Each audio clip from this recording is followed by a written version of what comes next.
Foi.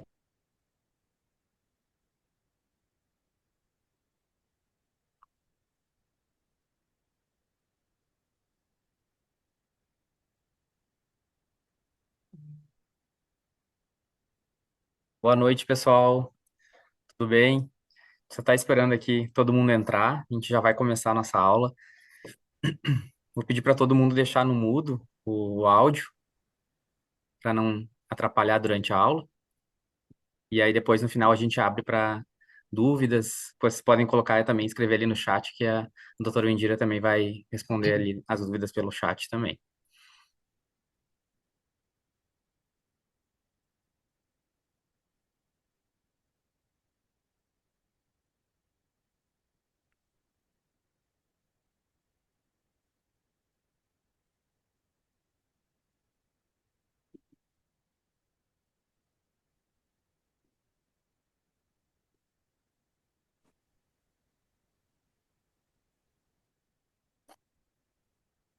Vou esperar mais um minutinho e a gente já começa.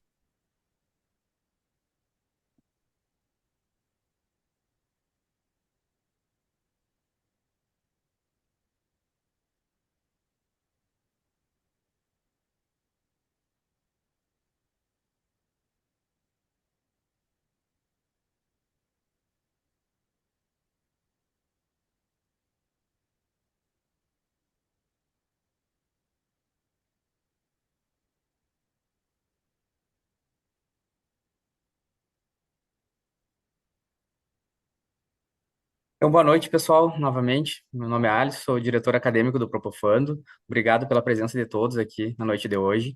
E a gente está com uma convidada super especial. Eu vou apresentar ela que vai conduzir essa aula aqui sobre como conduzir a anestesia da criança com cardiopatia. Então, um plantão de 24 horas em 40 minutos. A doutora Indira Marhali, ela é anestesiologista pediátrica, fez anestesiologia pelo HC do Paraná, fellowship em anestesiologia pediátrica pelo Hospital Pequeno Príncipe, e é anestesiologista do Grupo de Intervenções em Cardiopatias Congênitas, o GIC, e é anestesiologista do Instituto de Medicina Integral, professor Fernando Figueira, o IMIP, e membro do Núcleo de Pediatria da SAESP. E também ela é instrutora do curso SAPED da SAESP. E muito obrigado pelo aceite do convite, doutora Indira. E quero antecipar para vocês que ao final da aula a gente tem uma novidade para contar para vocês, então aguardem que vai valer a pena ficar até o fim. Além de prestigiar a aula da doutora e tirar as dúvidas possíveis, a gente tem uma super novidade para anunciar para vocês no fim da aula também, então fiquem aqui que vai valer a pena, tá? Indira, vou deixar a palavra contigo. Muito obrigado mais uma vez por ter aceito o convite. Olá, pessoal, boa noite. Eu, primeiramente, queria agradecer por esse convite. Eu costumo dizer que anestesiar crianças, falar sobre a minha família e comer sushi, eu estou sempre, sempre, sempre disponível. E quando eu falo de crianças cardiopatas, quem me acompanha sabe que é o que enche realmente meu coração de muita gratidão, assim. Eu queria agradecer imensamente o convite e queria agradecer ao time Propofando pela pela apresentação durante o dia. Foi um dia muito bom para mim. Eu fiquei muito feliz, muito entusiasmada para chegar à noite, porque muito obrigada pelo carinho e cuidado de ter contado a minha história para o Brasil. Então, assim, foi muito legal hoje. Eu quero convidar vocês a acalmarem o coração de vocês, para quem tem medo de anestesiar criança e criança cardiopata. A gente vai ter um momento agora de discutir, de trocar experiências, e eu vou falar o que eu faço todos os dias, o que eu estudo, o que eu amo fazer. Eu espero que seja uma noite prazerosa para vocês também, tá certo? Quando eu puder, só. Pode começar, Indira. Fique à Então, vamos vontade. lá. A gente está começando um plantão, tá? De 24 horas, e só que eu tenho 40 minutos para falar o que eu sei e o que eu estudo para vocês. Como conduzir anestesia na criança com cardiopatia? Você é o plantonista. Então vamos lá. Eu declaro que eu não tenho conflitos de interesse com essa aula. E, primeiro, por que que a gente, nós anestesiologistas, precisamos estudar e entender cardiopatia congênita? Primeiro, pela epidemiologia. A cardiopatia congênita é o defeito congênito, um dos defeitos congênitos mais prevalentes na infância, certo? Pelo menos 4 a 12 crianças a cada 1.000 nascidos vivos vão nascer com cardiopatia congênita, com algum tipo de cardiopatia congênita. É a maior causa de mortalidade de todas as patologias congênitas.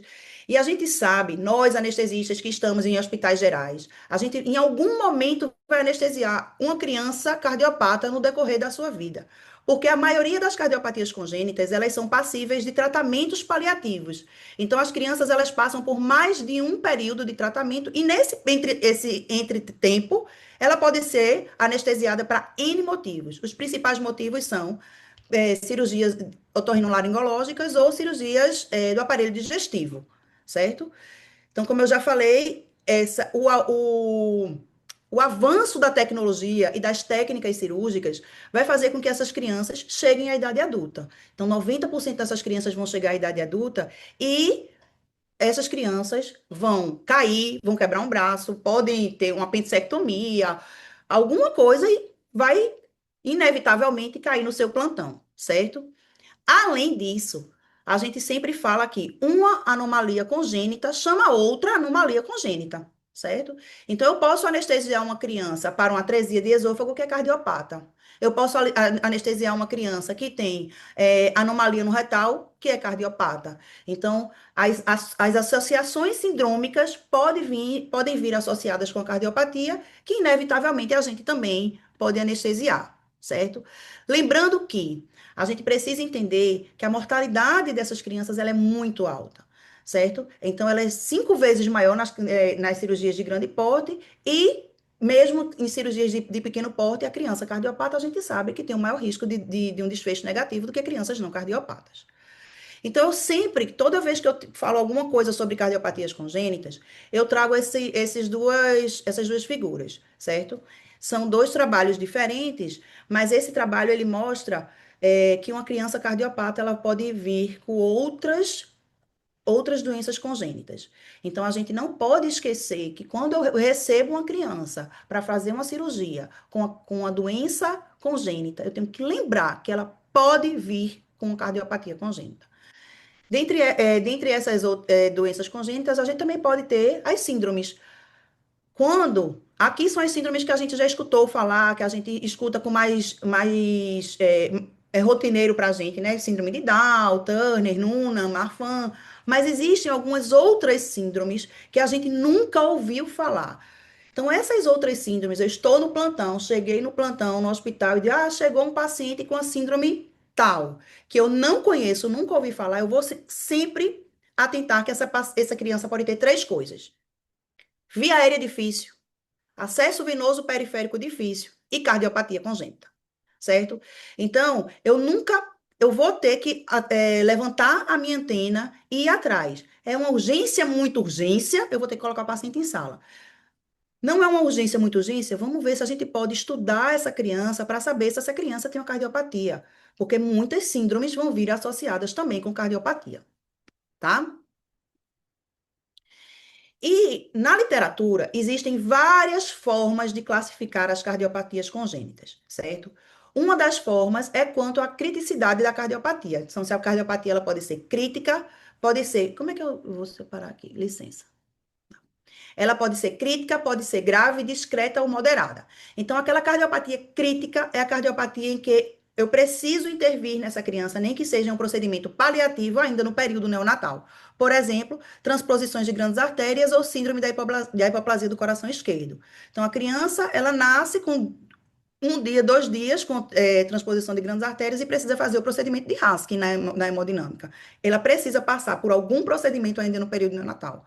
Aquelas crianças com cardiopatias graves, ainda no primeiro ano de vida, ela vai necessitar de uma intervenção. Uma tetralogia de Fallot, por exemplo, um defeito septo atrioventricular total. Já aquelas cardiopatias discretas é aquelas cardiopatias que podem ser abordadas na vida adulta ou fazer só um acompanhamento clínico. Uma CIAR, por exemplo, pode ser só um acompanhamento clínico. A válvula aórtica bicúspide, que é a cardiopatia congênita mais comum que tem, ela muitas vezes é assintomática. Muita gente, alguns de nós, pode até ter uma válvula aórtica bicúspide e não saber. E a cardiopatia moderada é aquela que eu preciso, que precisa ser tratada, ter alguma intervenção ainda no período da infância, certo? Outra classificação é a classificação fisiológica das cardiopatias congênitas. Então, a gente tem a circulação em série, que é aquela circulação em quem tem que a gente vai ter a pequena circulação e a grande circulação, onde o sangue oxigenado e o não oxigenado, eles não vão se misturar. As cardiopatias em paralelo, onde o sangue oxigenado e desoxigenados, eles vão se misturar ou dentro do coração ou no chantre extracardíaco. E a circulação de ventrículo único, onde um único ventrículo ele vai suprir tanto a circulação sistêmica como a circulação pulmonar, tá? Então, aqui a gente tem uma circulação normal, aqui a gente tem uma CIV ampla, né? E aqui a gente tem uma síndrome da hipoplasia do coração esquerdo, já na cirurgia de Fontan, né? Aqui já tem o último estágio, tá?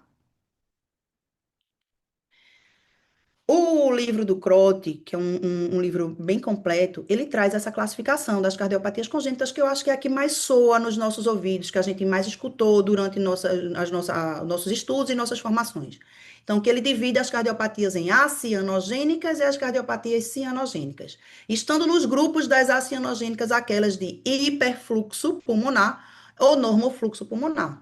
E das cianogênicas, as de hipofluxo, normofluxo e algumas de hiperfluxo, que a gente chama de shunt misto, certo? Então, as acianogênicas de normofluxo pulmonar, algumas a gente pode chamar de obstrutivas, a gente tem a do lado esquerdo, a coarctação da aorta, a interrupção do arco aórtico e a estenose mitral. E do lado direito, a estenose pulmonar com septo interventricular, com septo interventricular íntegro. A de hiperfluxo, que a gente sabe que é o shunt esquerda-direita, até o final, que soa estranho para vocês, esse shunt esquerda-direita, eu vou explicar um pouquinho mais. Então, a gente tem a CIV, CIA, a persistência do canal arterial, defeito do septo atrioventricular total, defeito do septo atrioventricular e a janela aórtica pulmonar. Já as cianogênicas são as principais. É o shunt direita e esquerda, é a principal representante dessa classificação de cardiopatia, a tetralogia de Fallot. Então, a atresia pulmonar com ou sem a CIV, a atresia tricúspide, a doença de Ewinstein, a transposição de grandes artérias com ou sem estenose pulmonar. As de normofluxo, que é uma circulação em paralelo, a transposição de grandes artérias, a de hiperfluxo pulmonar, cianogênicas de hiperfluxo pulmonar ou shunt misto, a gente tem o truncos, a conexão anômala total das veias pulmonares, síndrome da hipoplasia do coração esquerdo e transposição de grandes artérias com ou sem CIV. Por que eu fiz questão de falar de um por um? Para a gente bater o desespero, né? Porque, veja, eu falei aqui por baixo umas 15 cardiopatias. Imagine que alguma dessas cardiopatias, elas ainda têm subgrupos tipo 1, tipo A, tipo 1A, tipo 1B, tipo 1C. Então, seria para a gente, nós anestesiologistas, que não estudamos só isso, que não trabalhamos só com esse tipo de patologia, conhecer todas as cardiopatias congênitas e os seus subtipos, né? A gente precisa colocar as cardiopatias dentro de algumas gavetas, para que a gente consiga anestesiar essa criança da forma mais segura. Então, eu vou passar o próximo slide e eu vou fazer a pausa nesse slide para dizer a vocês, primeiro, nós precisamos conhecer a fisiologia da cardiopatia da criança que a gente vai anestesiar. Porque algumas cardiopatias eu posso colocar oxigênio, por exemplo. Outras cardiopatias não. Algumas cardiopatias eu não posso hiperventilar. Outras eu preciso hiperventilar. Algumas cardiopatias é melhor que eu deixe em ventilação espontânea. Outras é interessante que a gente entube a criança. Mas para que eu faça esse discernimento no ato anestésico, eu preciso conhecer a fisiologia da cardiopatia. Então, a primeira coisa que a gente vai levar dessa aula é, conhecer a fisiologia da cardiopatia. Mas como com esse tanto de cardiopatia? Colocando elas em caixinhas. Nós, anestesistas, que não somos cardiologistas pediátricos, nem cirurgiões cardíacos pediátricos, vamos colocar as cardiopatias em 4 caixas. É uma cardiopatia uni ou biventricular? Ela é de hiperfluxo pulmonar ou de hipofluxo pulmonar? É uma cardiopatia canal arterial dependente? eu estou frente a um RN, né? Por quê? Então vamos lá. Se eu tenho uma cardiopatia, se ela é uni ou biventricular, eu vou saber. Se ela é biventricular, ela tem, funciona as quatro câmaras, ela não, ela é em paralelo, né? Desculpa, ela é em série, e aí eu vou, é um coração normal. Mas se ela é univentricular, eu sei que é um coração suprindo toda a minha circulação, e aí eu preciso ter em mente o QPQS. O fluxo pulmonar, ele tem que ser equivalente ao fluxo sistêmico. E quem vai mexer nesse QPQS é a minha anestesia. Calma que a gente vai falar do QPQS mais para frente. As cardiopatias de hiperfluxo pulmonar. Então, eu vou lembrar que hiperfluxo pulmonar tem muito fluxo para o pulmão. Fluxo o quê? Sanguíneo. Vai muito sangue para o pulmão. É um paciente que, se o sangue vai para o pulmão, o sangue é oxigenado e é um paciente que não vai fazer cianose, né? Talvez. Então, esse é o shunt esquerda-direita, né? Que é se eu tenho um hiperfluxo pulmonar, é que tem muito sangue saindo do lado esquerdo, indo para o lado direito para chegar no pulmão. E aí, nessas cardiopatias, o que é que eu tenho que fazer como anestesista? Evitar a queda da resistência vascular pulmonar. Por quê? Pausa. Segunda informação. O sangue, ele sempre vai para o lado de menor resistência. Então, se eu tenho uma cardiopatia que o fluxo prefere ir para o pulmão, eu não posso diminuir a resistência vascular do pulmão, porque senão o fluxo vai mais ainda. Então, as cardiopatias de hiperfluxo pulmonar, aquelas de shunt esquerda, direita, o que é que eu vou fazer? Evitar a queda da resistência vascular pulmonar. E o que é que cai a resistência vascular pulmonar? Oxigênio a 100%, hiperventilação, isso cai a resistência vascular pulmonar. Não colocar PIP no paciente. Então, eu não vou induzir uma criança com CV com oxigênio a 100%. Eu não preciso fazer um ETCO2 baixo, hiperventilar o paciente, para fazer um ETCO2 de 25 no paciente, numa criança de CV, porque isso vai favorecer o fluxo da esquerda para a direita, aumentando o fluxo para o pulmão, certo? E isso a gente fala que o paciente tem um fluxo pulmonar maior do que o sistêmico, por isso que QPQS é maior que um. Pensando agora todo o contrário, seriam as cardiopatias de hipofluxo pulmonar. Se é hipofluxo pulmonar, é baixo fluxo para o pulmão, baixo fluxo de quê? De sangue. Então, provavelmente, é um paciente cianótico, certo? Vou dizer porque eu falei a palavra provavelmente.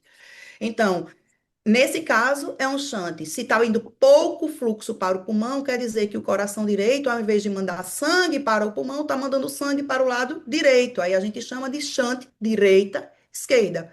Então, nesse tipo de cardiopatia, o que é que eu não posso fazer? Eu não posso piorar ainda mais essa resistência vascular pulmonar. É a cardiopatia que eu não posso hipoventilar. É a cardiopatia que eu não posso laringoscopar a criança antes de ela estar adequadamente anestesiada, porque ela vai sentir dor, dor aumenta a resistência vascular pulmonar, favorece o shunt direita e esquerda. É a cardiopatia que eu não vou deixar nem essa criança mais, nem nenhuma, mas é a cardiopatia que eu não posso deixar essa criança se tremer de frio, certo? Que aumenta a resistência vascular pulmonar. Então, cardiopatia de hipofluxo pulmonar, o QPQS, QP, fluxo pulmonar, QS, fluxo sistêmico, é menor que um. Eu tenho mais fluxo para o sistema do que para o pulmão, certo? E as cardiopatias canal arterial dependente. É uma cardiopatia que precisa que o canal arterial esteja patente, seja para suprir a circulação sistêmica, seja para suprir a circulação pulmonar, eu tenho que me atentar. Eu não vou induzir essa criança com oxigênio a 100%. Por quê? Oxigênio fecha o canal arterial. Eu não vou, dependendo, aí eu vou calcular. Essa cardiopatia, por exemplo, o paciente tem atresia pulmonar. O sangue não chega no pulmão. Então, ele precisa de um canal arterial dependente para fluxo pulmonar. Eu preciso favorecer que o sangue chegue para o pulmão. Eu não posso diminuir a resistência vascular pulmonar. Então, a gente volta para essas duas caixinhas aqui. Eu preciso que o sangue, quando chegar lá no canal arterial, ele vá para a aorta ou para o pulmão. E aí, baseado nisso, eu vou calcular a minha anestesia. Se eu posso colocar aumentar um pouco mais a frequência respiratória, se eu posso diminuir um pouco mais a frequência respiratória. Importante, meu paciente vem com prostaglandina, eu vou deixar, eu não vou desligar a prostaglandina, porque é a prostaglandina que mantém o canal arterial aberto, certo? E neste momento eu também preciso estar atenta ao QPQS. Eu sempre tenho que estar atenta ao QPQS. Se eu favoreço muito para um lado, o outro lado vai sofrer. Se eu diminuo muito a resistência vascular pulmonar, o sangue vai sempre para o lado de menor resistência. O sangue preferindo ir para o lado de menor resistência. Seja, por exemplo, o pulmão, quem vai sofrer? O sistema.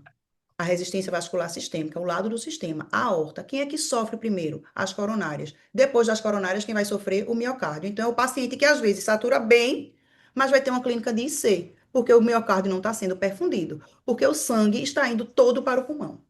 O contrário, eu diminuo muito a resistência vascular sistêmica, então o sangue ele não vai para o pulmão, é um paciente que vai ficar, que vai desaturar, ele vai fazer cianose, o sangue não vai ser oxigenado e o paciente vai sofrer, ele vai ter má perfusão orgânica, certo?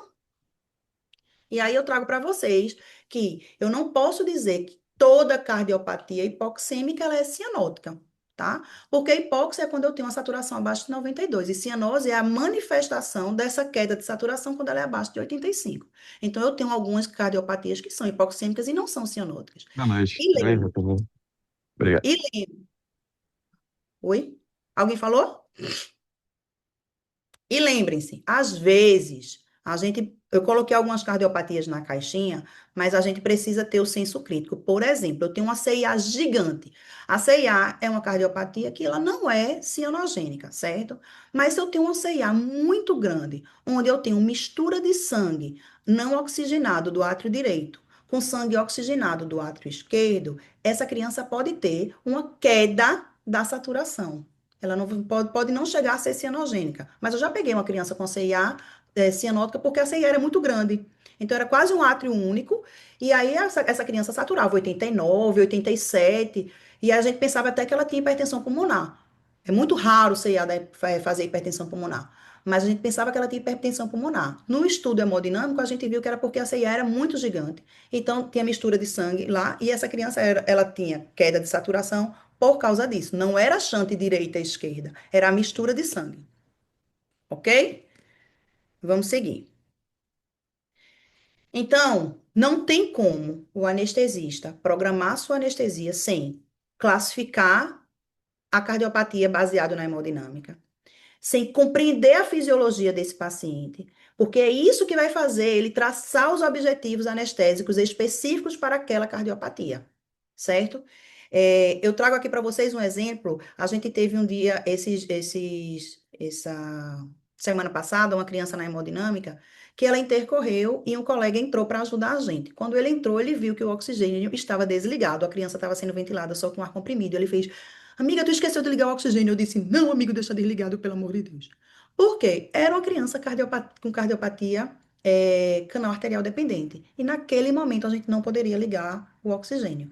Então, lembre, a gente precisa conhecer a fisiologia, a fisiopatologia daquela cardiopatia congênita. Só um parêntese. Eu disse que cardiopatia canal arterial dependente, a gente às vezes induz ou mantém só no ar comprimido. Algumas crianças, elas precisam de um FI de 30%, 31%. Se eu recebo essa criança com essa FI assim, eu mantenho assim, certo? Se eu vou transportar essa criança, cardiopatia canal arterial dependente, eu chego ela na UTI, pego ela na UTI, levo ela para o centro cirúrgico. Quando eu chego na UTI, o meu ventilador tá lá, o ventilador da criança tá lá setado, FiO2 31%. A enfermeira vai dizer: doutora, para você transferir essa criança, tem que levar esse ventilador, mas esse ventilador, quando tira da parede, só transfere com oxigênio a 100%. Eu vou levar ele no ambu, oxigênio a 21%. Principalmente se meu centro cirúrgico for muito longe. Porque eu vou transportar essa criança com FiO2 a 100% com uma cardiopatia canal arterial dependente, ela vai chegar lá no centro cirúrgico intercorrendo, tá? Então, lembrem-se disso. Às vezes, a gente precisa estar atento à fisiologia dessa cardiopatia para que a gente não atrapalhe, certo? Então, duas coisas que a gente aprendeu. Primeiro, a gente tem que saber a fisiologia da cardiopatia. Segundo, o sangue, ele sempre vai para o local de menor resistência, certo? Então, lá, vamos começar o nosso plantão. Nós vamos ter três casos hoje, certo? Eu já estou sabendo, eu ajudo aqui a enfermeira que vai, organiza o mapa, e ela me disse que tem uma criança com apendicectomia, uma criança que tem uma CIA. Também vai ter uma criança para drenar um tórax por uma pneumonia complicada, ele é um lactente e tem uma tetralogia de Fallot. E tem um RN que fez uma perfuração intestinal. Ele tem uma atresia tricúspide, mas já fez a primeira parte da cirurgia dele, que foi o shunt de Blaylock, certo?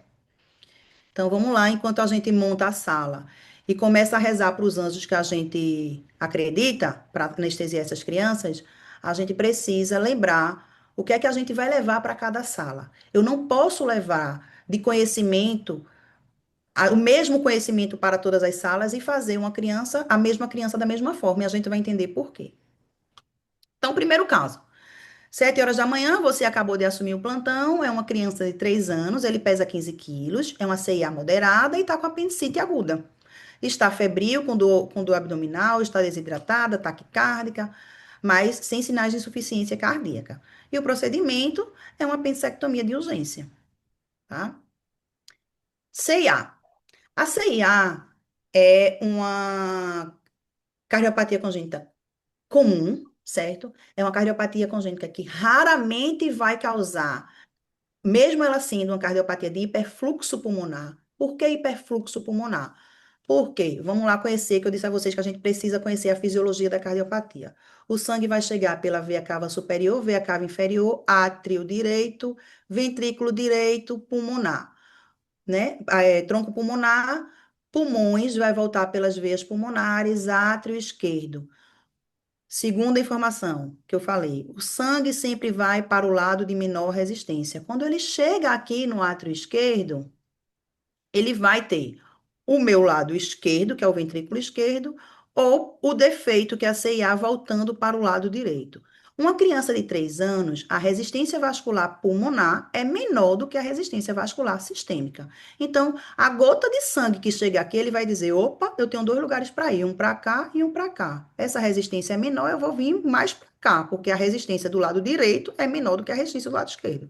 Então, aquela grande quantidade de sangue que vem para cá, volta para cá, para o lado direito, ventrículo direito, pulmão, artéria pulmonar, pulmão. Então, a gente caracteriza essa cardiopatia como de hiperfluxo pulmonar. Por quê? Essa cardiopatia ela não causa tanto hipertensão pulmonar como a de CIV, por exemplo. Porque vocês entendem que os átrios eles têm um volume de sangue menor do que os ventrículos, né? A gente diz que os átrios eles são como se fosse o nosso lago venoso, né? Que tem uma quantidade muito grande de sangue, mas as pressões não são tão altas. Existe uma síndrome, a síndrome de Cimitarra, é uma das síndromes que pode estar associada com a CIA, que é a drenagem anômala das veias pulmonares, quando ao invés de o sangue drenar aqui no átrio esquerdo, que vem das veias pulmonares, ela drena aqui na veia cava inferior. E aí eu tenho um hiperfluxo pulmonar muito acentuado, e nessas crianças a gente pode ter hipertensão pulmonar. Mas é muito, muito, muito, muito raro o CIA fazer hipertensão pulmonar, certo? Mas voltando aqui, a gente entendeu a fisiologia. A CIA ela pode ser classificada de três formas: CIA osteossecundo, osteoprimo e seio venoso. Então, osteossecundo é a mais comum, é quando o defeito é na região da fossa oval. Osteoprimo é quando o defeito é na porção inferior do septo. E CIA do tipo seio venoso é quando o defeito é perto da veia cava inferior ou superior e na entrada das veias cavas, certo? Nesses casos, a gente vai lembrar que é um shunt, como eu falei, esquerda-direita, e o paciente ele vai ter, quanto maior esse fluxo para o pulmão, quanto maior o QP do paciente, maior a clínica. E qual seria a clínica? Clínica de congestão pulmonar, infecção pulmonar de repetição, certo? A gente vai entender que esses pacientes eles vão ter uma sobrecarga do lado direito, porque eu vou ter o sangue, ele era para receber um valor X de volume aqui, ele agora recebe 2x, um X e meio, então ele vai ter uma sobrecarga de volume, o aumento do fluxo para o pulmão e vai ter dilatação das câmaras direitas, tá? Então, vamos lembrar que as CIAs pequenas, o shunt é mínimo e geralmente é assintomático. Às vezes, a gente só vai ver essa CIA lá no final. O ano passado, eu anestesiei a residente da cirurgia cardiovascular lá do IMIP, porque um paciente não foi fazer ela estava no estágio de eco, o paciente não foi e ela pediu para o colega dele, faz o eco em mim. E aí foram fazer o eco nela e descobriu que ela tinha uma CIA. Então, ela era CIA, não era FOP. FOP é FOP, CIA é CIA, e FOP não é uma cardiopatia congênita, CIA é, e a gente fez o fechamento percutâneo da CIA dela, tá? Já as CIAs moderadas, com grandes chantes, eles podem levar a sintomas mais pronunciados de insuficiência cardíaca, porque eu vou ter um volume, um débito menor para o coração, para o sistema, né? Tenta entrar aí no link que eu vou te mandar agora, ver se deu certo. Então, a gente vai. Quais são os principais avaliar? Qual é o que é que a gente vai avaliar nessa criança? Primeiro, essa criança tem sinais de insuficiência cardíaca? Tem taquipneia, tem hepatomegalia. Então, se eu aumento muito a minha pressão do meu ventrículo, do meu lado direito do coração, eu não consigo desaguar o sangue que está vindo do sistema. Então, eu posso ter hepatomegalia, infecções respiratórias recentes. Como é o ecocardiograma dessa criança? Lógico, se eu tiver tempo, né? A gente está à frente a uma cirurgia de urgência. Mas a mãe de criança cardiopata sabe tudo sobre ela, certo? Então a gente precisa conversar direitinho com esse paciente. Mãe, qual é o último eco que a senhora tem? Se tem algum outro defeito, qual é o tamanho do defeito? Lembrar quando o QPQS for maior que 2, quando o defeito é muito grande, é quando eu vou ter sintomas mais pronunciados, como eu falei, taquipneia, taquicardia, edema pulmonar, diaforese, elevação das catecolaminas, porque eu não estou conseguindo perfundir também mandar tanto sangue, fazer um débito cardíaco adequado, porque o meu shunt esquerda-direita é muito grande, aumento da demanda metabólica devido ao aumento do consumo de oxigênio pelo miocárdio, infecções respiratórias recentes por causa do aumento de fluxo pulmonar, e hepatomegalia, exatamente como eu tinha falado, pelo aumento da pressão nas câmaras direitas. Ele foi de novo, peraí. Tá. Então, a indução. Existem algumas pessoas que falam assim, a indução da criança cardiopata tem que ser sempre venoso. Depende da escola que você aprendeu isso. Então, eu venho de uma escola que a nossa indução é inalatória. Então, o Pequeno Príncipe induz a criança inalatória. Já eu tenho uns colegas que trabalham no Dante Pazanese, lá eles fazem indução venosa. Então, a gente pode induzir uma criança cardiopata com o servo, de forma incremental. Eu não vou induzir criança nenhuma, né? Criança nenhuma, a gente induz, a gente vira lá o servo no 8, aumenta o fluxo de gases. Não. Principalmente criança cardiopata. Eu induzo a criança cardiopata de forma inalatória. Então, eu vou induzir de forma incremental. Quanto menor a criança, eu boto 1% de servo, 1,5, 2, 2,5, 3, até eu perceber que ele tem um plano adequado para eu funcionar a veia, caso ela não tenha veia, para eu funcionar a veia dessa criança, certo? Manter pré-carga adequada, a gente tem que estar atenta ao jejum dessas crianças. Veja, a gente tem 3 crianças para anestesiar hoje, certo? Eu comecei por ela, mas por essa da CIA, mas não necessariamente seria ela. Aí se eu tô começando por essa criança da CIA de 3 anos, eu tenho que ajustar o jejum daquela minha última criança, que é da atresia tricúspide, que é um RN. Eu não, tá, beleza, o terceiro é aquele RN, deixa ele lá, deixa ele em jejum. Não, porque esse jejum prolongado diminui muito a pré-carga. E a gente vai falar um pouquinho sobre isso na próxima doença, o quanto isso é prejudicial, certo? Nessa criança da CIA, eu vou evitar o quê? Se eu já tenho hiperfluxo pulmonar, eu vou evitar com que o sangue vá mais para o pulmão. E o que é que eu não posso fazer? Diminuir mais a resistência vascular pulmonar dessa criança. E como é que eu diminuo a resistência vascular pulmonar dessa criança? Induzir com oxigênio a 100%. Intubo a criança, hiperventilo ela, deixo o ETCO2 dessa criança de 28, 25. Então, não posso fazer isso. E qual é a monitorização? Eu vou aqui, minha gente, sugerir a monitorização. Não existe. O que é que você usa de monitorização para esta criança? Às vezes a criança não é cardiopata e eu invado ela todinha. Eu funciono veia, artéria, sonda vesical demora, faço tudo. Às vezes é uma criança cardiopata e com acesso venoso periférico eu consigo fazer um cateterismo nela. Então, a gente não pode achar, primeiro, que toda criança cardiopata tem que ter uma artéria. Ou que só porque é uma cardiopatia que a criança não é cianótica, não precisa de artéria, certo? Então, para essa nossa criança, monitorização básica, certo? Se for avançada, é uma criança que tem uma síndrome associada, em algum caso de hipertensão pulmonar, como eu disse a vocês, não é comum na CIA, aí eu vou pensar numa PAI. Mas se não, não precisa, certo? E atenção às arritmias, principalmente porque se tiver um QPQS muito elevado, ela pode ter aumento de câmaras cardíacas que pode predispor a arritmias, certo? Então, o objetivo na CIA é não favorecer o fluxo para o pulmão, porque já é uma cardiopatia de hiperfluxo pulmonar, ok? Então, quais são meus objetivos hemodinâmicos? A resistência vascular pulmonar. Eu não quero que diminua mais, porque eu não quero que vá muito oxigênio para o pulmão. Resistência vascular sistêmica, eu tenho que manter adequada, certo? Então, eu tenho que manter uma hidratação adequada, vasopressores, se necessário, a pré-carga, hidratação e ter cuidado no horário do jejum e contratilidade preservada. Esse é o nosso paciente mais tranquilo, certo? Manejo anestésico, como eu já falei, a monitorização básica, eu vou induzir. Eu faço assim. Tem uma aula muito antiga do Dr. Sérgio Tenório, que é o nosso pai da anestesia pediátrica, né? Muito antiga, que ele falava assim: eu não vou falar para vocês quais são as doses das medicações que vocês vão utilizar na criança cardiopata. Porque a gente pode usar tudo. A gente pode utilizar qualquer medicação, contanto que a gente saiba qual é o efeito da medicação que eu estou fazendo naquela paciente e o que é que vai causar. O Indira, como é que você faz? Eu induzo as crianças com fentanil, 1 micrograma por quilo. O fentanil, para mim, na minha indução, ele não é analgésico, não vai fazer parte da minha analgesia, o fentanil. Eu não vou induzir uma criança com. Eu tenho colegas que ela adora Fentablock, ela fala, meu é Fentablock. Pronto. Dá certo, mas eu tô falando de como eu faço. Então, eu faço fentanil, 1 micrograma por quilo, para aguentar a laringoscopia, certo? Ketamina, 0,3 miligramas por quilo.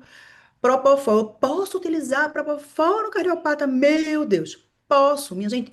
1 mg por quilo de Propofol não vai causar muitas coisas no paciente. E vou fazer de forma lenta. Faço lidocaína 1 mg por quilo nos pacientes. Cisatracúrio é o bloqueador neuromuscular da minha preferência, porque principalmente são crianças que eu quero estubar no final. Nem sempre nos hospitais, assim, um exemplo, no IMIP, às vezes a gente não tem brídio. Então, eu não quero fazer atropina neostigmina no paciente, certo? Cisatracúrio, eu faço, consigo fazer o TOF. Geralmente, o paciente já está descurarizado pelo tempo de ação do CISA, né? Uma medicação que não é órgão dependente, então eu prefiro fazer o cisatracúrio. E o servo, mantenho ele o paciente no servo. Nesse paciente, eu faço geral e quadrado lombar, tá? Vou fazer quadrado lombar do jeito que eu faço nas crianças não cardiopatas, perfeito, e vou fazer uma ventilação protetora nessa paciente. Lembrar de não esquecer, lembrar de não esquecer foi estranho, né? Então, não esquecer de fazer, dar PIP nesses pacientes, porque, lógico, eu nunca vou ventilar uma criança sem PIP, né? Mas se eu esquecer de fazer PIP na criança, eu diminuo a resistência vascular pulmonar, certo? Eu favoreço o fluxo para o pulmão, ok? Isso aqui foi o que eu já falei do outro, eu deixei nos dois slides para a gente não esquecer que na CIA o principal objetivo é não diminuir a resistência vascular pulmonar para não favorecer o fluxo da esquerda para a direita. Olha o meu paciente cianótico, minha gente, como ele tá bonitinho. Um paciente desse, se você vê uma criança no hospital, cianose, você chega para o seu colega e faz, chuta que cardiopatia é essa? Qual é a principal cardiopatia cianótica que tem? Tetralogia de Fallot. Até que se prova o contrário, essa menina tem tetralogia de Fallot. Igual o criança com síndrome de Down. Até que se prove o contrário, a cardiopatia dessa criança é um defeito septo-atrioventricular. Mas isso eu estou só falando aqui para vocês saberem que na criança cardiopata, a principal, na criança com síndrome de Down, a principal cardiopatia é o defeito do septo atrioventricular. Mas não só, certo? Só para vocês saberem. A principal cardiopatia cianogênica que a gente tem é a tetralogia de Fallot. Principalmente se essa criança tiver de cócoras, certo? Então vamos lá. Depois vocês vão saber por que de cócoras. Anestesia a primeira criança, tá na SR, consegui encher meu copinho de água, E aí eu recebi o segundo paciente do plantão, certo? É um paciente de 5 meses, 6 quilos, tetralogia de Fallot, com pneumonia e precisa, pneumonia complicada e precisa drenar esse pulmão, tá?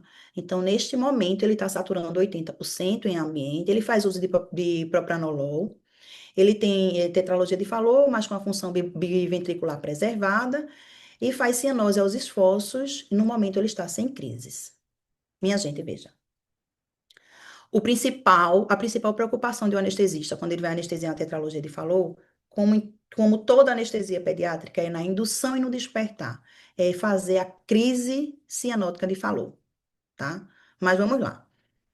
A gente precisa realizar anestesia nessa criança, principalmente, não só pelo potencial da complicação do próprio procedimento, como da cardiopatia e do estado clínico dessa criança, certo? Veja, essa criança já é diferente da outra. É uma criança que ela está gravemente enferma, né?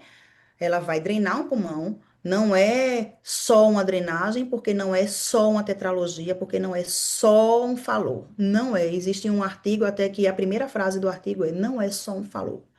Mesmo sendo muito comum, existem vários tipos de falô, de má anatomia, de boa anatomia, de péssima anatomia. Então, a gente precisa estar atento a isso, certo? Então, quais são os componentes da tetralogia de Fallot? Primeira coisa que eu falei a vocês, eu vou falar isso até o final. A gente precisa conhecer a fisiologia da cardiopatia. Então, o que é que tem na tetralogia de Fallot? A tetralogia de Fallot, ela tem a estenose da via de saída do ventrículo direito, o infundíbulo pulmonar, ele é estreitado. A gente tem, por causa dessa estenose, a gente tem o hipertrofia do ventrículo direito, certo? A gente tem uma CIV e a aorta do paciente, ela cavalga o septo interventricular em até 50%. Por quê? Se ela cavalga mais de 50%, ou seja, se essa aorta está um pouquinho mais para cá, para o lado direito, é dupla via de saída do ventrículo direito, certo? Então, como é o caminho do sangue nesse coração? O sangue entra pela veia cava superior, veia cava inferior, átrio direito, ventrículo direito, o sangue vai para o lado de menor resistência. Esse sangue que chega aqui, ele vai chegar aqui, vai vir para cá, e vai chegar aqui, e vai vir para cá. Só vendo nesse desenho esse espaço aqui é maior que esse, né? Então, esse lado tem uma resistência menor do que esse. Então, o sangue não oxigenado, ele chega aqui, vai para o lado esquerdo, ventrículo esquerdo, aorta. Então, é um sangue não oxigenado que chega na minha circulação sistêmica, certo? Um pouquinho que passou para cá, vai para o pulmão, é oxigenado, veias pulmonares, átrio esquerdo, ventrículo esquerdo, aorta. Então, o sangue chega aqui na aorta misturado.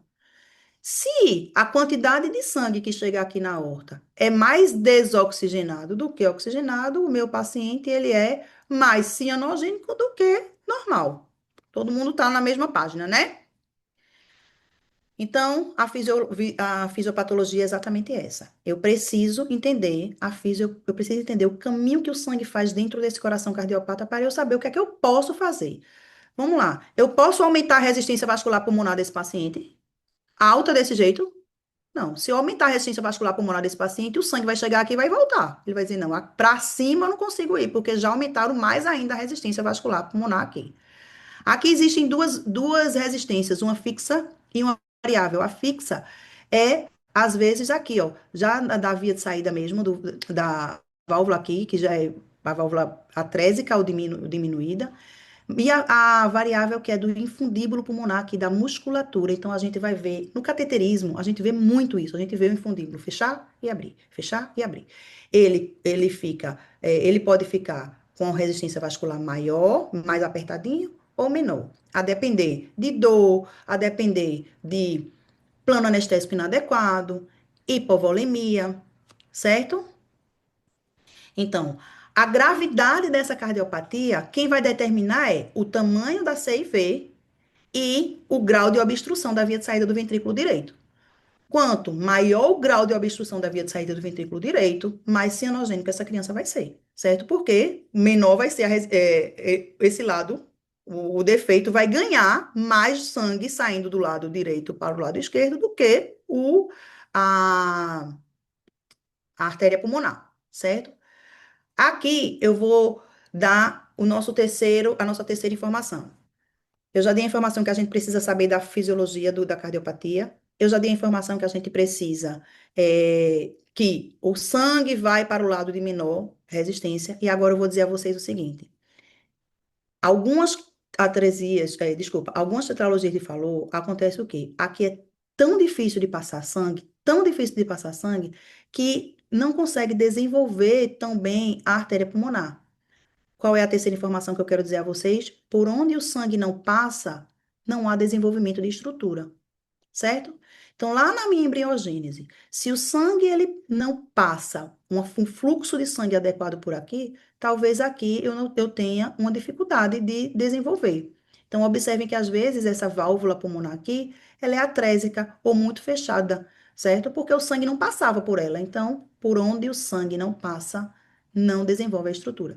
Eu vou falar, vocês vão ver isso no último caso. Então, beleza. É, os exames pré-operatórios, a gente sabe, paciente cianogênico, ele tem uma polissemia compensatória, né, que ele precisa ter sangue para delivery de oxigênio. Essa criança, ela pode ter um coagulograma alterado, exatamente por causa dessa policitemia. Eu preciso de um ecocardiograma para avaliar a função do ventrículo desse paciente e o grau de obstrução, e um eletrocardiograma para ver o grau de hipertrofia ventricular desse paciente, certo? Os cuidados na indução. Cuidados habituais. Eu não vou suspender a medicação dessa criança, eu vou evitar dor, choro, hipóxia, acidose, frio. Posso induzir o paciente inalatório ou venoso, não tem problema. Eu vou fazer anestésico inalatório de forma incremental. O que eu não posso fazer é aumentar a resistência vascular pulmonar ou diminuir muito a resistência vascular sistêmica. Por quê? Nesse balanço aqui, a resistência vascular sistêmica já é menor do que a resistência vascular pulmonar. Se eu diminuir mais ainda, aí o sangue vai dizer assim, então é para cá que eu vou e não é para cá que eu vou, certo? Eu vou evitar induzir com propofol isolado. Aí eu vou induzir 4 por quilo, 3 por quilo de propofol. Por que eu não posso fazer isso? Porque se eu fizer isso, eu vou diminuir a resistência vascular sistêmica e eu vou favorecer o shunt direita e esquerda. E eu vou manter a normovolemia. Eu vou explicar a vocês no próximo slide por que eu preciso manter a normovolemia desse paciente. É o paciente que, enquanto eu estava anestesiando o primeiro paciente da CIA, eu vou dizer a ele, ou se ele está com veia, pode fazer volume, deixar um sorinho nessa criança. Se ele não está com veia e ele tem condições, não sei, né? O paciente estava com pneumonia, precisava de drenar um tórax. Se ele não tem condições, se ele tivesse condições ou fosse fazer outro procedimento, liberar líquidos claros para essa criança. Já existe um protocolo, o Eurofast, o último trabalho que saiu, que a gente pode deixar líquidos claros para essas crianças até 1 hora antes do procedimento. Crianças cardiopatas também podem, certo? São líquidos claros, líquidos sem resíduo, tá? E aí a gente precisa manter a normovolemia desse paciente, tá? E a gente vai evitar. Precisamos entender que o coração da criança, ele vai bater, vai distribuir o fármaco que eu vou fazer, para ir chegar no sítio efetor, para ir essa medicação fazer efeito e eu conseguir ter um plano anestésico adequado. Por quê? O laringoscópio com essa criança, com plano anestésico inadequado, a laringoscopia a gente sabe que dói. Dor aumenta a resistência vascular pulmonar. A criança vai chorar, aumenta a resistência vascular pulmonar. Taquicardia aumenta a resistência vascular pulmonar e fecha o infundíbulo, fecha a via de saída pulmonar, certo? Então, tudo isso que eu fizer vai favorecer o shunt da direita para a esquerda. Meu paciente vai fazer muita cianose. Ele não vai perfundir o miocárdio e essa criança pode fazer um baixo débito, cianose, acidose e óbito, certo? Então, a gente tem que ter cuidado com o pré-anestésico. É, de novo, eu não aprendi, não venho de uma escola que eu faço pré-anestésico em todas as crianças. O Indira, tu faz pré-anestésico? Faço. Eu faço três tipos de pré-anestésico. A papoterapia, eu faço pré-anestésico não medicamentoso, então eu sou assim, fã de pré-anestésico não medicamentoso, então eu faço realmente, boto luzes no teto, música, o paciente entra fantasiado, me fantasia eu, ele e os pais, faço muito, dá muito certo. E, lógico, em alguns casos selecionados, eu faço pré-anestésico medicamentoso, certo? Hidratação adequada e cuidado com o jejum prolongado, como eu já havia falado. Então, vamos lá. Os dados desse paciente. É uma criança de 5 meses, sexo masculino, tetralogia, está saturando 80%. Já falei tudo isso, né? Quais são os objetivos hemodinâmicos?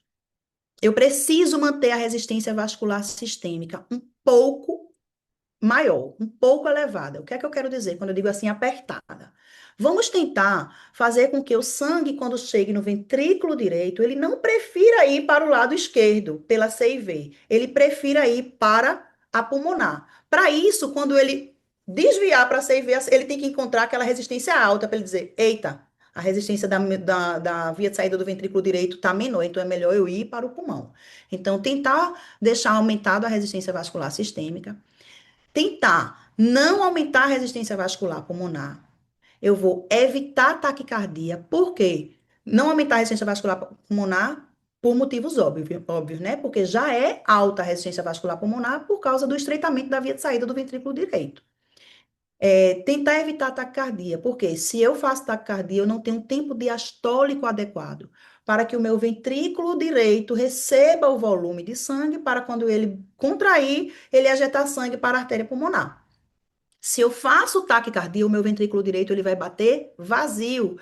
Então, se já não vai sangue, se o sangue que está no ventrículo direito já não vai para a pulmonar, se eu faço taquicardia e não tenho sangue dentro do ventrículo direito, por causa do tempo diastólico encurtado, isso vai fazer com que essa criança tenha mais cianose, né? E eu preciso manter uma pré-carga adequada. Por isso, se a criança não está com diarreia,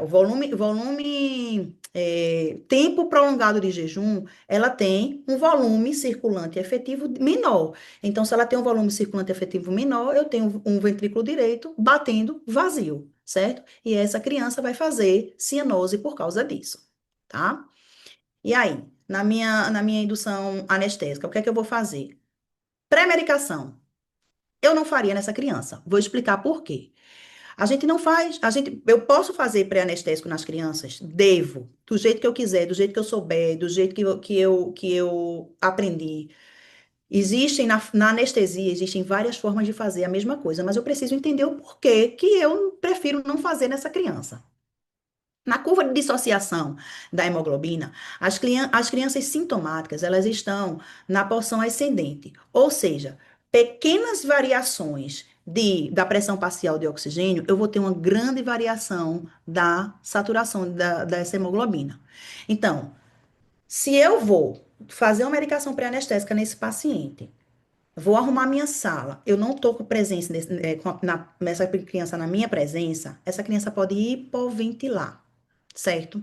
Então, se essa criança hipoventila, não, ela está respirando, que essa hipoventilação em qualquer outra criança não cardiopata não ia acontecer, não ia dar, veja, essa hipoventilação em qualquer outra criança não cardiopata, ou com cardiopatia cianogênica, uma queda parcial de oxigênio, até considerada, não ia cair tanto a minha saturação de oxigênio. Mas, nessas crianças cianóticas, uma pequena variação da pressão parcial de oxigênio vai ter uma diferença significativa da saturação de hemoglobina. Nesses casos, eu prefiro não fazer a medicação pré-anestésica, certo? Eu vou manter o propranolol dessa criança, porque o propranolol, ele mantém a frequência, mantém o meu tempo diastólico, eu mantenho o relaxamento do infundíbulo, monitorização dessa criança. É uma criança potencialmente grave, né? Muito provavelmente eu vou ter que coletar gasometria arterial no intraoperatório, principalmente se eu não sei, tipo, não conheço o cirurgião, não sei se ele vai demorar, quem vai fazer é o residente, nananã. Eu prefiro, às vezes, considerar uma artéria, né? A depender de como o paciente esteja. A minha indução, faria do mesmo jeito. Fentanil, ketamina, lidocaína, cisatracúrio, fenta, certo? Analgesia. Bloqueio intercostal, eu pediria para o cirurgião sempre, lembre, eu sempre vou falar de analgesia na criança cardiopata, em todas as crianças.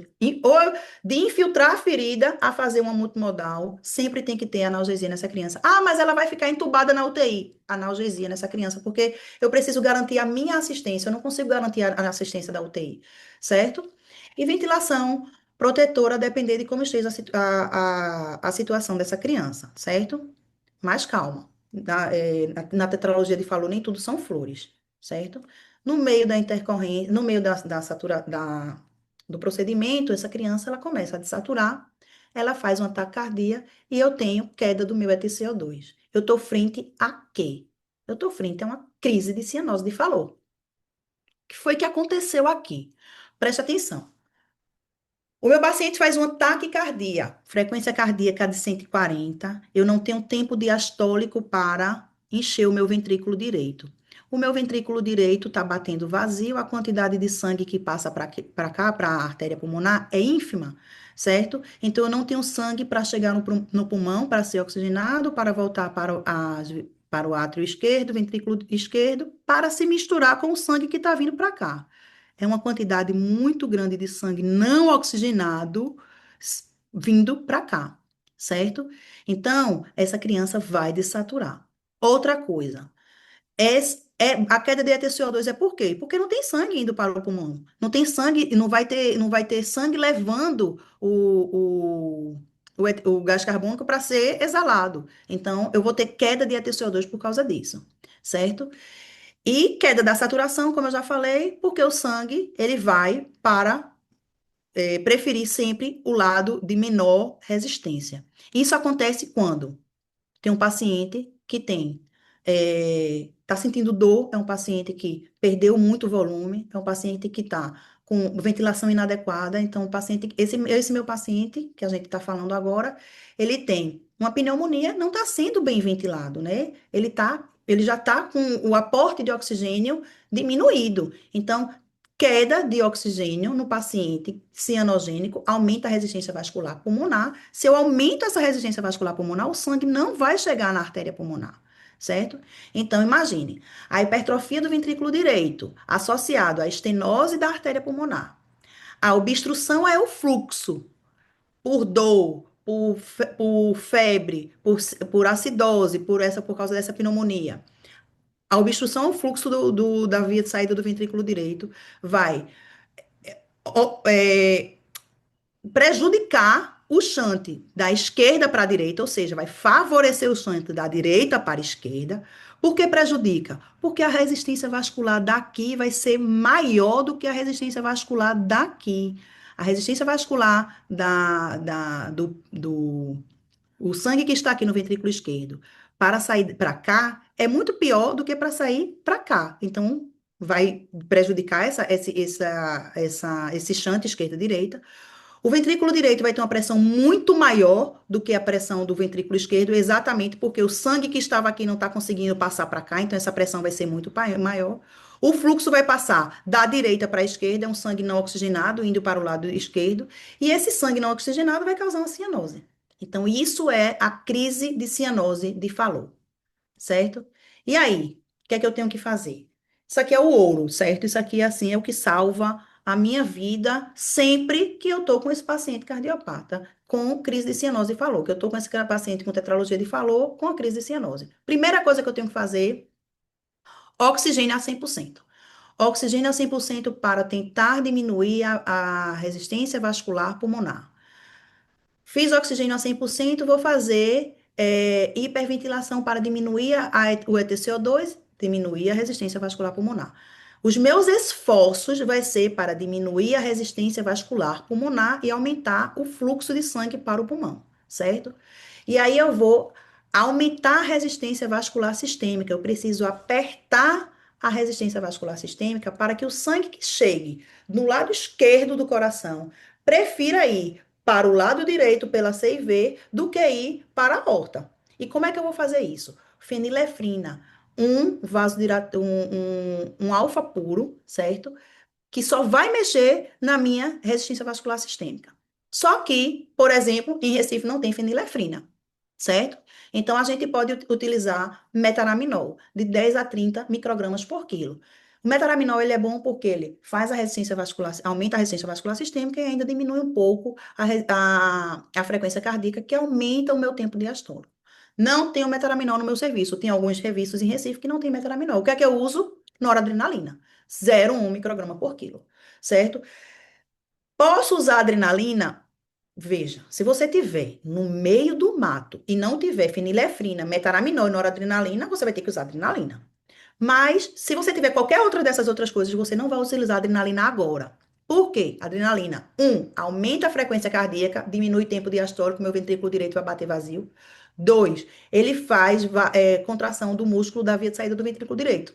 A gente consegue ver na escopia do cateterismo. Então, adrenalina é a última coisa que a gente faz, certo? Eu preciso fazer volume. Eu vou fazer alíquotas de volume de 10 a 15 ml por quilo nessa criança, porque eu preciso que aumente a minha pressão diastólica dentro desse ventrículo, para quando o ventrículo direito bater, ter volume para sair, certo? Compressão abdominal. As crianças que adotam a posição de cócoras, ela está fazendo compressão abdominal. E a compressão abdominal faz o quê? Aumenta a resistência vascular sistêmica. E na anestesia, o que é que a gente faz? Se a criança for muito pequena, leva as duas perninhas dela. Não é abdominal, não, tá? É levar, pegar a criança na canelinha dela e levar as duas perninhas dela para a barriga. Se a criança for muito grande e não conseguir fazer isso, vou pedir para um colega, com a mão fechada, fazer uma compressão na barriga dessa criança para aumentar a resistência vascular sistêmica, certo? Até ele trazer a noradrenalina, a metaraminol, o que for, que já era para estar aspirado na sua bancada, porque você já sabia que o paciente era um tetralogia de Fallot e que ele pode ter a crise de Fallot. Então, quando a gente vai anestesiar uma criança cardiopata, a gente tem que pensar em todas as possibilidades, porque eu não posso perder tempo em, eita, pega ali que eu me esqueci. Não, não dá, certo? Mas, pode ser que aconteça, né? O esmolol, 50 microgramas por quilo, caso a gente tenha também disponível, aumentar a profundidade anestésica, e em último caso, no hospital de ponta, você vai entrar em ECMO, certo? Como eu falei para vocês, todos esses esforços para aumentar o retorno venoso, aumentar a resistência vascular sistêmica, aumentar a pressão dentro do ventrículo esquerdo e favorecer o shunt agora, que antes era da direita para a esquerda, que seja agora da esquerda para a direita.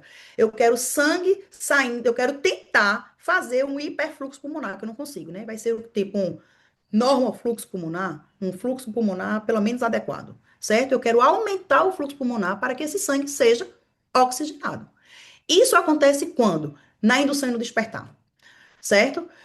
Quando o paciente já está em plano anestésico, é muito difícil acontecer, lógico, pode acontecer, né? Mas isso acontece principalmente na indução e no despertar, tá?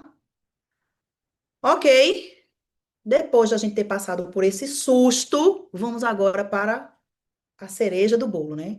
O melhor de dois mundos para mim é o RN cardiopata.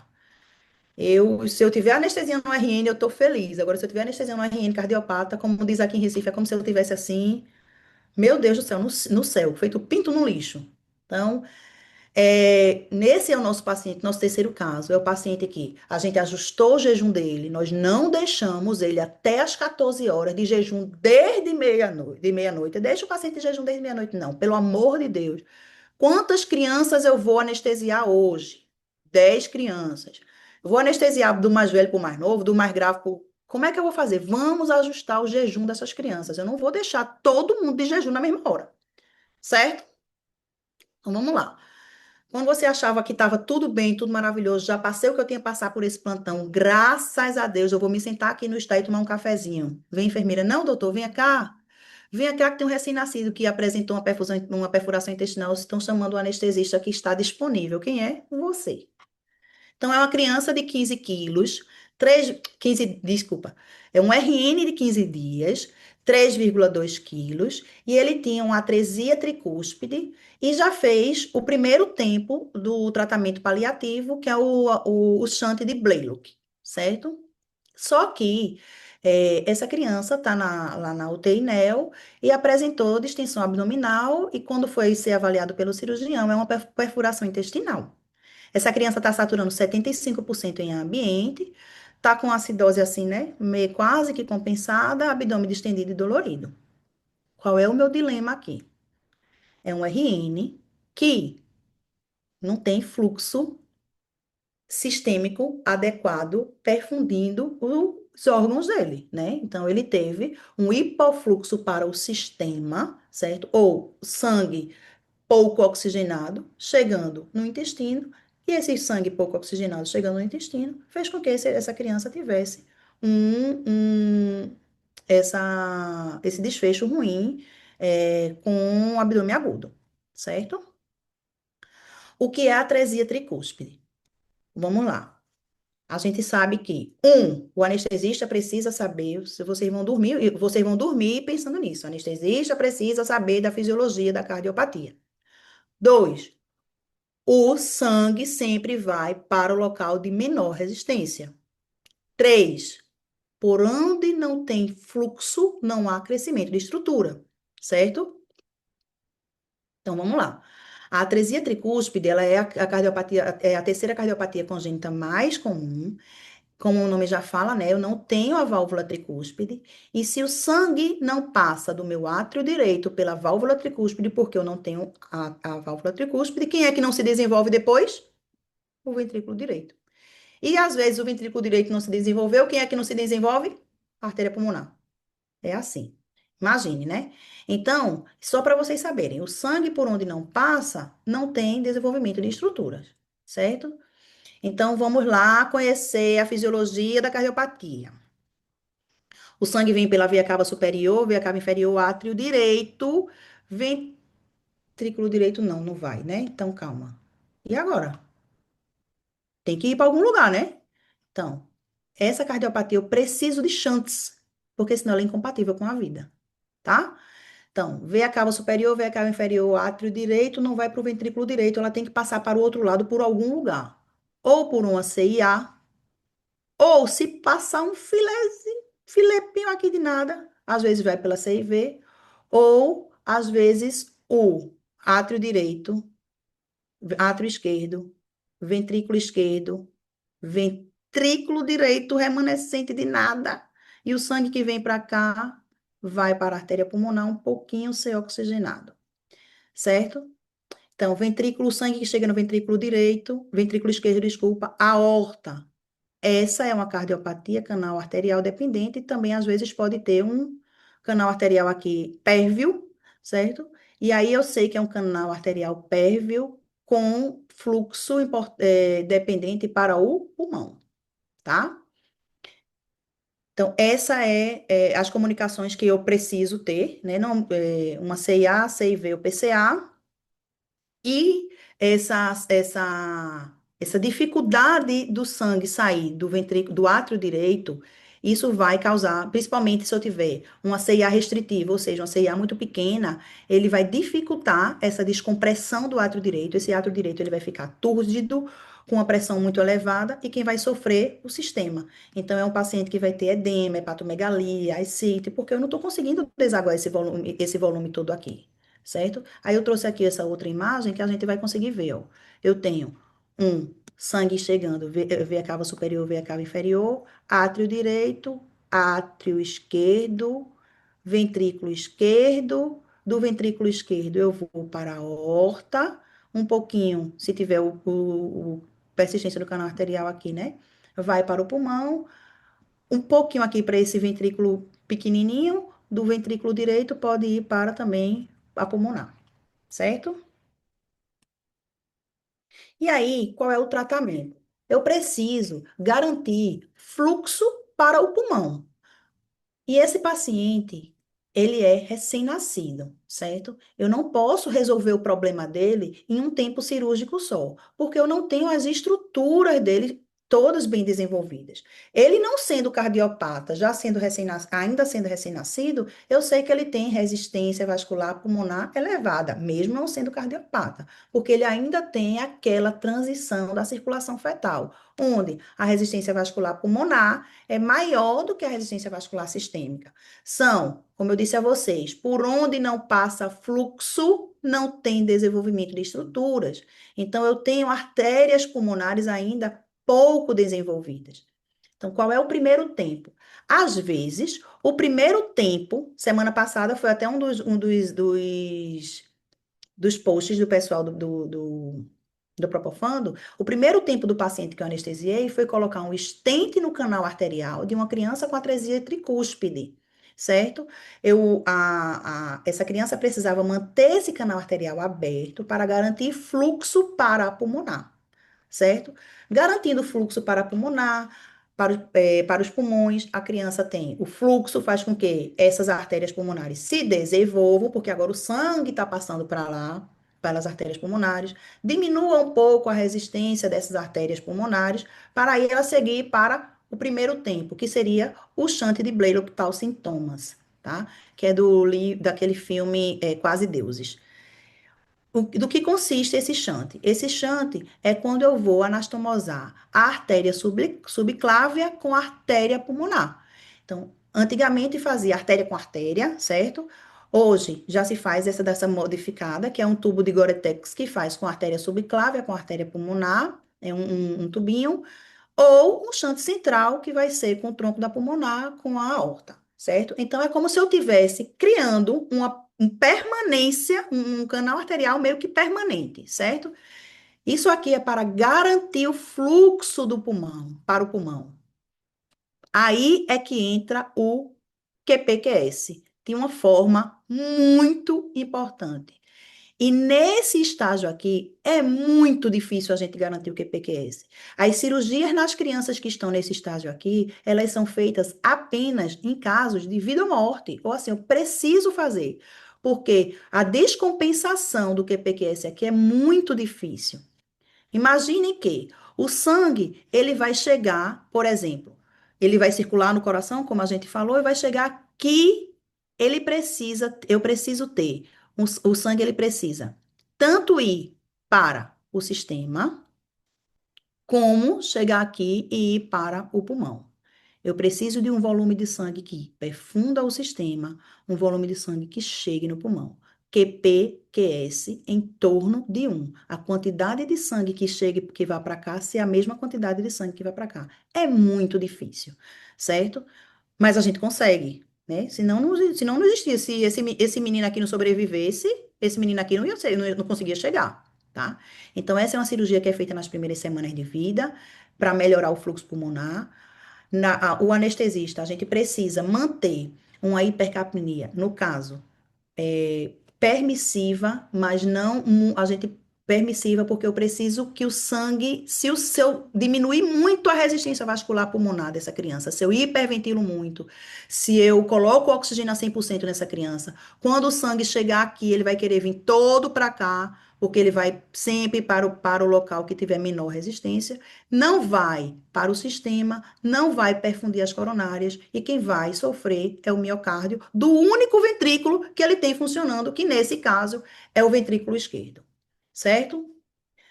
E, como eu falei para vocês, cirurgia só em casos isolados, porque é difícil manter o QPQS. Essa criança passou desse período, sobreviveu. O que é que acontece muito? O que aconteceu com a nossa criança, o nosso recém-nascido? Como é muito difícil ir para o fluxo para o sistema, que manter o QPQS adequado, desculpa, eu não tenho perfusão dos órgãos. E aí eu posso fazer uma enterocolite e essa criança ter perfuração intestinal, como foi o caso, certo? Beleza. Passou por esse momento, a criança cresceu um pouquinho mais, diminuiu um pouco a resistência vascular pulmonar, porque ela já é maior, já não é mais recém-nascida, ela tem entre 3 e 6 meses de vida. Eu faço o procedimento de Glenn, que é a anastomose da veia cava superior com artéria pulmonar. Aqui é artéria com artéria, aqui é veia com artéria. Por que veia cava superior? Porque nessa idade a cabeça da criança é maior, proporcionalmente falando, do que da parte inferior do corpo, certo? Então, o sangue, ele vai desaguar na artéria pulmonar de forma passiva, um pedaço, né? Imagine que o sangue que vai vir da cabeça, ele vai desaguar na artéria pulmonar. A cabeça não pulsa para mandar sangue para a artéria pulmonar, certo? Então aqui, esse sangue ele entra aqui através de um gradiente de pressão, que é o gradiente transpulmonar. Então, a pressão dentro dessa artéria, ela tem que ser alta o suficiente, mas para permitir que o volume de sangue que sai da veia cava superior desague aqui, certo? Essas crianças, elas se beneficiam com ventilação espontânea. Ah, eu vou fazer cirurgia nessas crianças com ventilação espontânea? Não, eu vou estubar assim que eu puder, certo? É uma criança que não vai saturar adequadamente aqui. Essa criança aqui ainda ela é cianótica, né? Ela satura baixo. Essa criança não vai saturar adequadamente aqui, porque eu tenho sangue desoxigenado aqui na artéria pulmonar e tenho sangue ainda que vem da artéria da veia cava inferior se misturando com o sangue oxigenado que retorna, certo? Então, aqui eu ainda tenho uma saturação menor.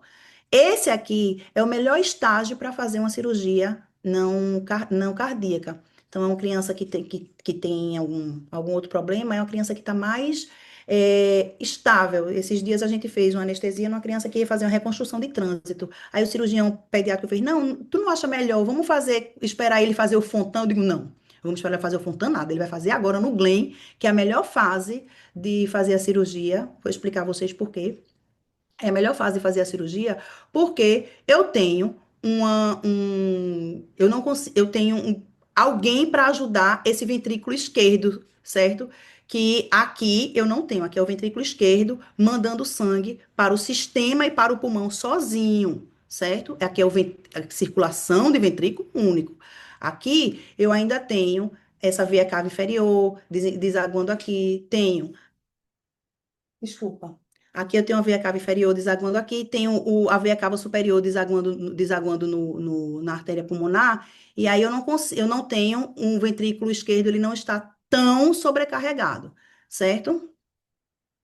E a última fase, que é o Fontan, que acontece já a criança um pouco maior, é quando agora os membros inferiores da criança já é maior, e aí eu vou drenar essa parte da veia cava inferior na artéria pulmonar. Agora eu tenho um ventrículo sistêmico que vai suprir o sistema, e eu tenho a veia cava superior e a veia cava inferior desaguando de forma passiva na artéria pulmonar.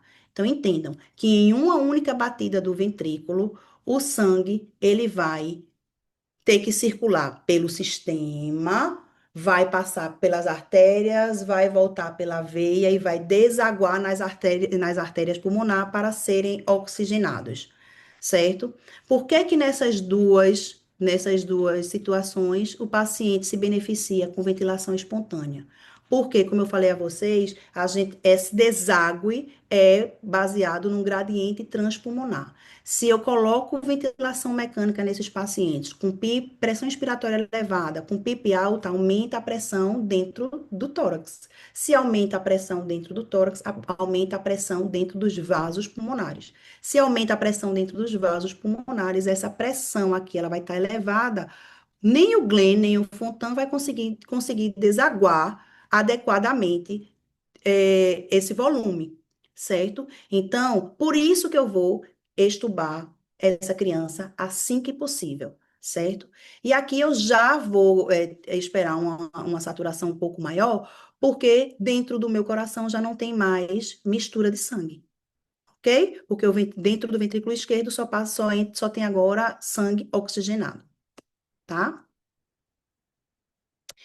Então, esse é um cenário difícil, certo? O QPQS, minha gente, para a gente ir terminando aqui, ela vai ser a razão do fluxo sistêmico, como eu já falei, com o fluxo pulmonar.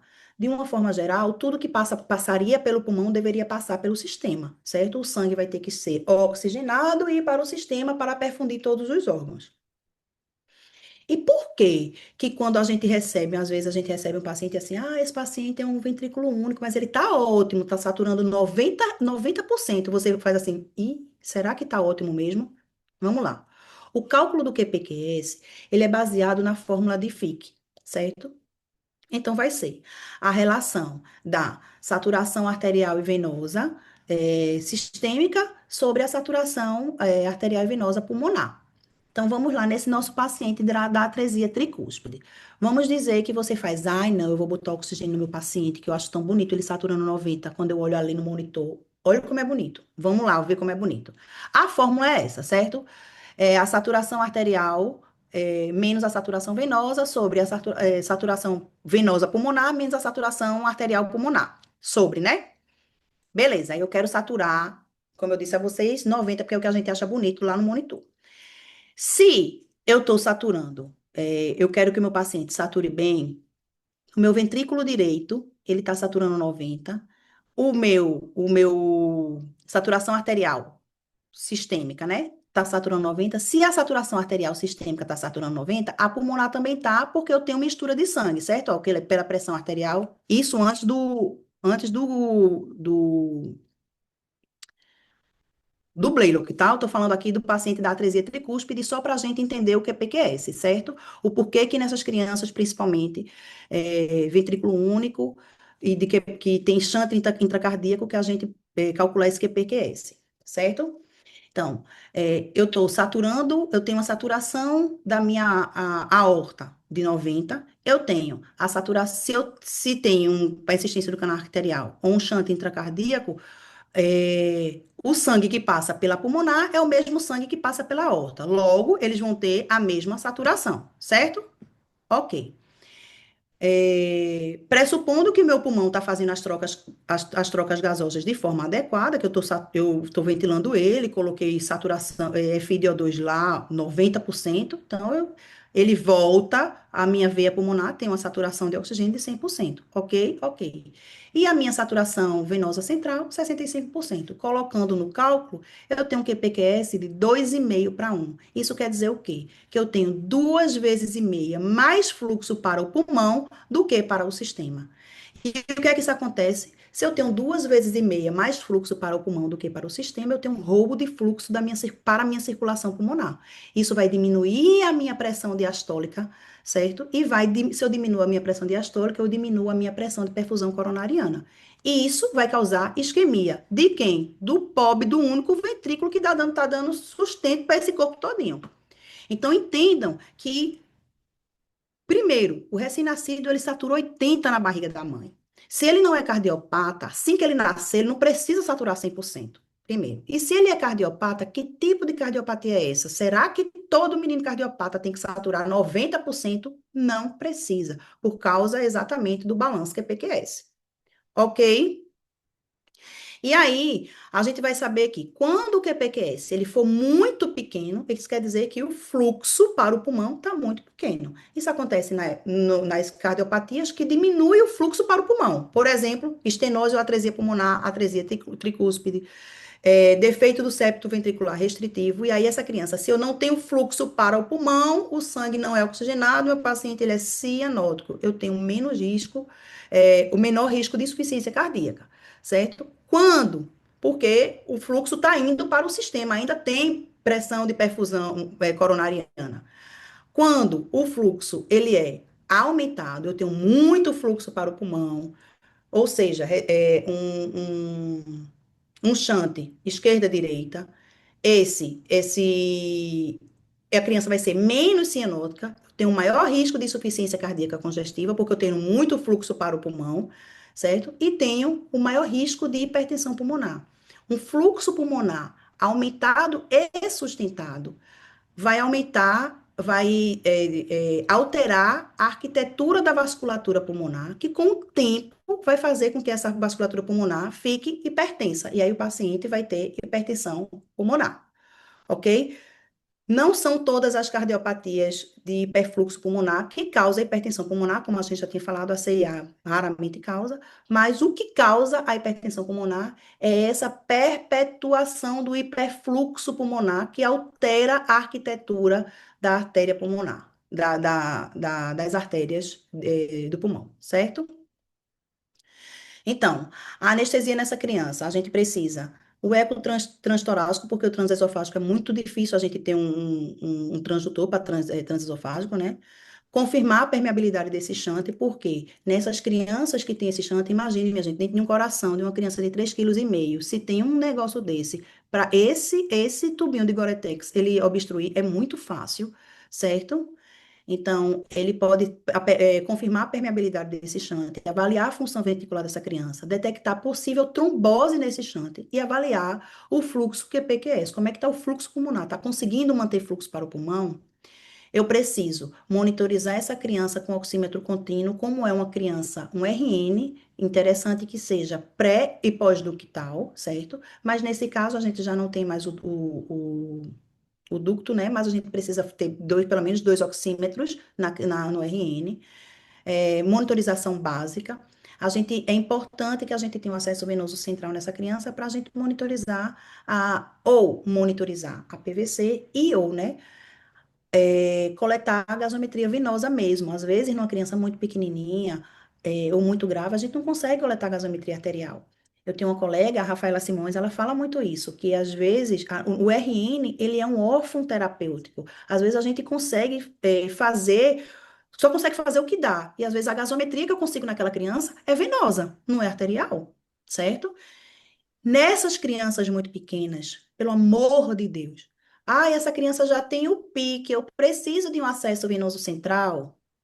Senhor Jesus, você vai dizer assim para o seu cirurgião: preciso de um acesso venoso central. Porque se eu vou coletar, se eu vou precisar de uma droga vasoativa, se eu vou precisar de sangue, se eu for precisar de volume, se eu for precisar coletar gasometria venosa, pelo pique eu não vou conseguir, certo? O pique eu não consigo fazer volume rápido, o pique eu não consigo coletar exames, eu não vou obstruir o pique. Então eu preciso de um acesso venoso central nessas crianças graves em cirurgias longas, certo? Temperatura é essencial, débito urinário e o acesso venoso central que eu já falei. A indução anestésica.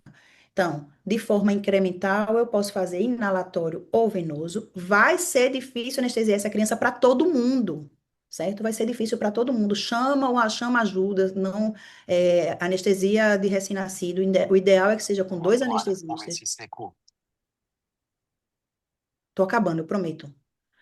Fentanil, ketamina, cisatracura, lidocaína, sempre faço. Aguardar o tempo de ações das medicações. A gente não pode fazer medicação. Eu tenho uma chefe no Pequeno Príncipe, doutora Adriana, vocês devem conhecer ela, que todo mundo que passou pelo Pequeno Príncipe conhece ela, que ela falava até assim: calma, minha gente, a medicação não chegou ainda nem no sovaco, vocês já estão querendo laringoscopar a criança. Então, calma, a medicação vai chegar. Espera o tempo das medicações para a gente fazer a laringoscopia dessa criança, para que essa criança não sinta dor e eu não aumente a resistência vascular pulmonar dessa criança, certo? Eu preciso preparar as medicações antes em todas essas crianças, certo? E todos os medicamentos precisam estar prontos e a monitorização tem que ser instalada antes da indução. Veja, a gente que faz anestesia pediátrica é muito comum, vou fazer uma hernia umbilical numa criança rígida, a gente está colocando a máscara inalatória, fazendo a indução inalatória, ao mesmo tempo, o técnico de enfermagem vir colocando os eletrodos e monitorizando ao mesmo tempo, fazendo tudo junto.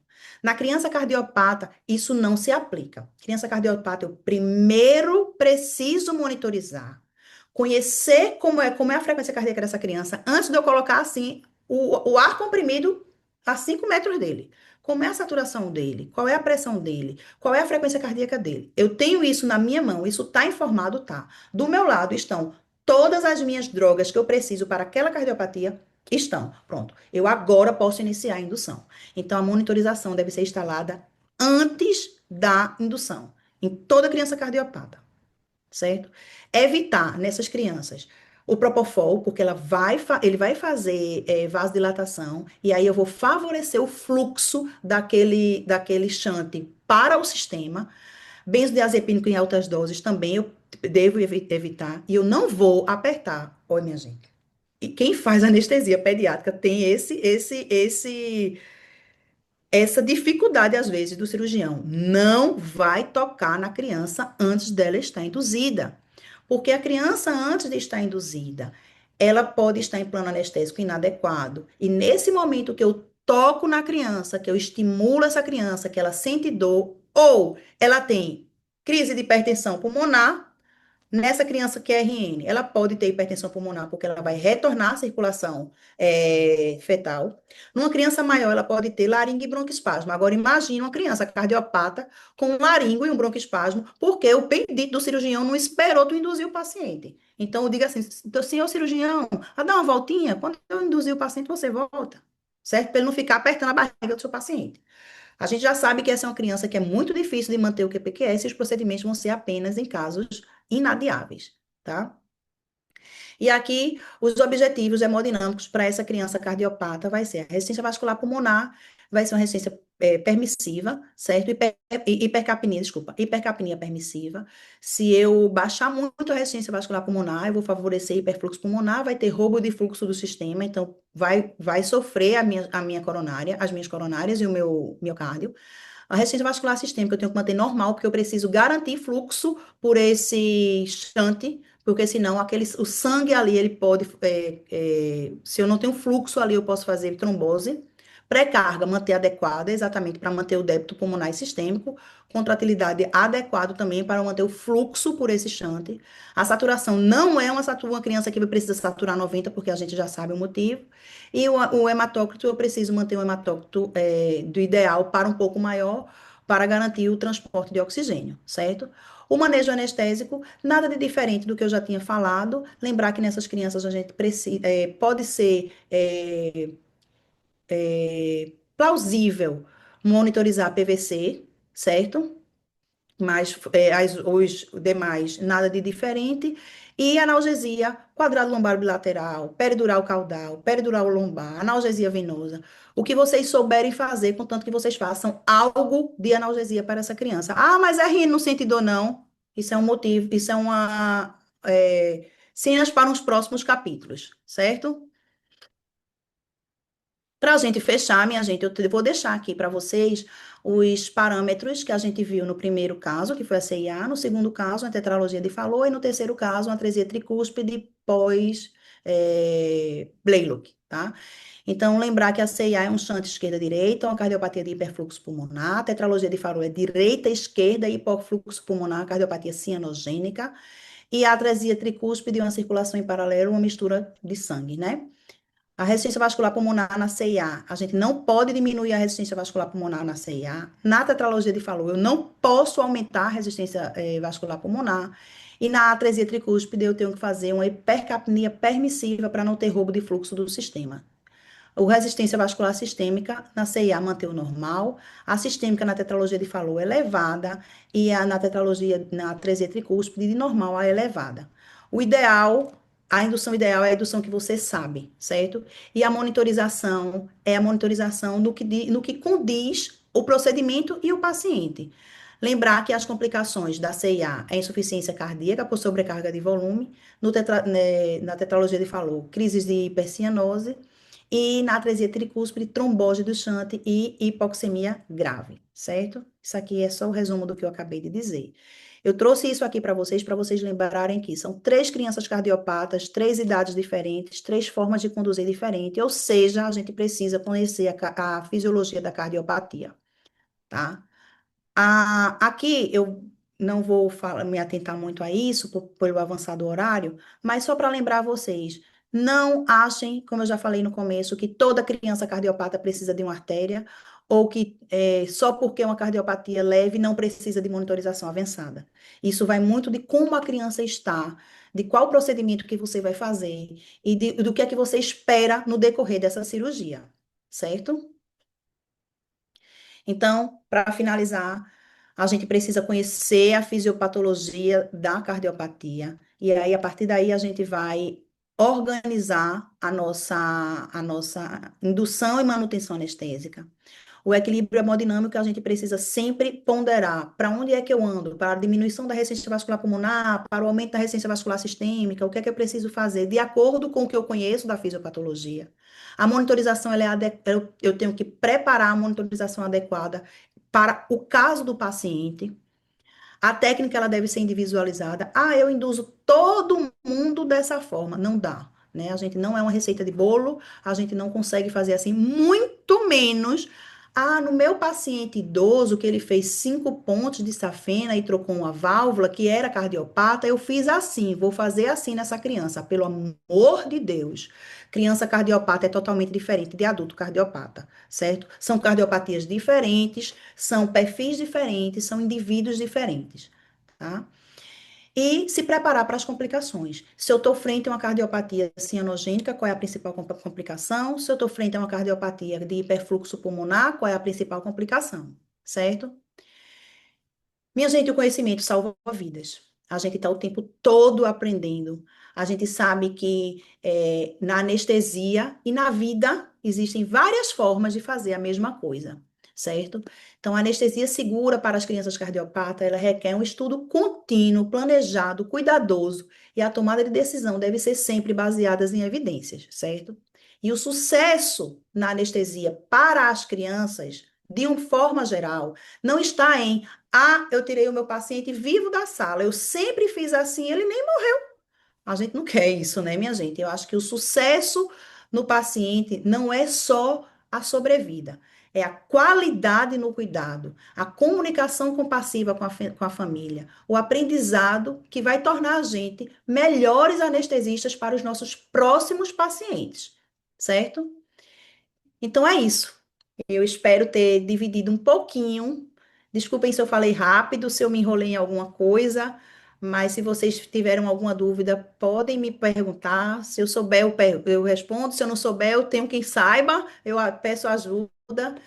E é isso. Muito obrigada e eu estou à disposição. Nós é que agradecemos, Indira. Excelente aula, assim, só elogios. Muito obrigado mesmo. Conseguiu resumir e sintetizar em poucos tempo aqui. A gente sabe a complexidade desse assunto e parabéns. Muito obrigado por ter aceito o nosso Eu que convite. agradeço. Estou muito feliz. A gente vai abrir o espaço aqui para o pessoal tirar dúvidas, pode colocar ali no chat ou perguntar aqui ao vivo mesmo, e em seguidinha a gente já anuncia a nossa novidade aqui. O grupo também do WhatsApp vai estar aberto, tá, pessoal, para vocês colocarem as dúvidas lá. Se Show, quiserem então. pós-aula perguntar alguma coisa para o Indira também, fiquem à vontade. Aqui no chat é só elogios, Indira. Parabéns mesmo, muito obrigado. Ô, pessoal, muito obrigada mesmo. Ai, meu Deus. Fiz alguma coisa errada? Fiz, não Acho que foi? só compartilha novamente aí. Eu descompartilhei, foi? Não, só a tela cheia de novo. Ah, sim. Coloca a apresentação de slide, isso. Pronto. Vou deixar o pessoal, se quiser tirar dúvida, colocar ali no chat. E enquanto isso, a gente vai falando, então, dessa novidade que a gente trouxe aqui do Propofando, em parceria com a Faculdade Anhanguera. Então, a gente vai anunciar a primeira pós de anestesiologia pediátrica e cuidados perioperatórios em anestesia pediátrica e neonatal, que é o Indira também, é uma das professoras ali que vai estar junto conosco e é uma das idealizadoras desse projeto. A gente sabe que a anestesia pediátrica e neonatal é um dos maiores desafios dentro da prática anestésica e ela exige habilidades técnicas e conhecimentos específicos que a gente sabe, a gente costuma falar, né, Indira, que anestesiar crianças não é só meia ampola, né? É. E a gente sabe da complexidade que envolve isso. E a gente sabe também da dificuldade que a gente tem na formação de anestesistas pediátricos ainda no Brasil e também da carência que a gente tem da formação durante a nossa residência, e a gente traz essa pós para complementar a formação, e também para ajudar aqueles anestesistas que não gostam tanto de fazer anestesia pediátrica, mas que às vezes são muitas vezes exigidos a fazer por participarem, a trabalhar em um grupo que às vezes cai na escala lá uma criança para anestesiar e não se sentem tão confortáveis. E o objetivo dessa pós, então, é trazer um conhecimento, uma ajuda sólida e agregar a esses anestesistas, ajudar esses anestesistas que eventualmente, raramente ou eventualmente anestesiam crianças e ali não tem um suporte para tirar uma dúvida com um colega que está ali. Então, a gente veio aqui para trazer essa pós para ajudar vocês. Pode passar o slide aí, Indira. E a gente tem um QR Code aqui, que vocês podem entrar para tirar dúvidas. Então, ela é uma pós certificada, reconhecida pelo MEC, tá? Em parceria com a Universidade de Anguera.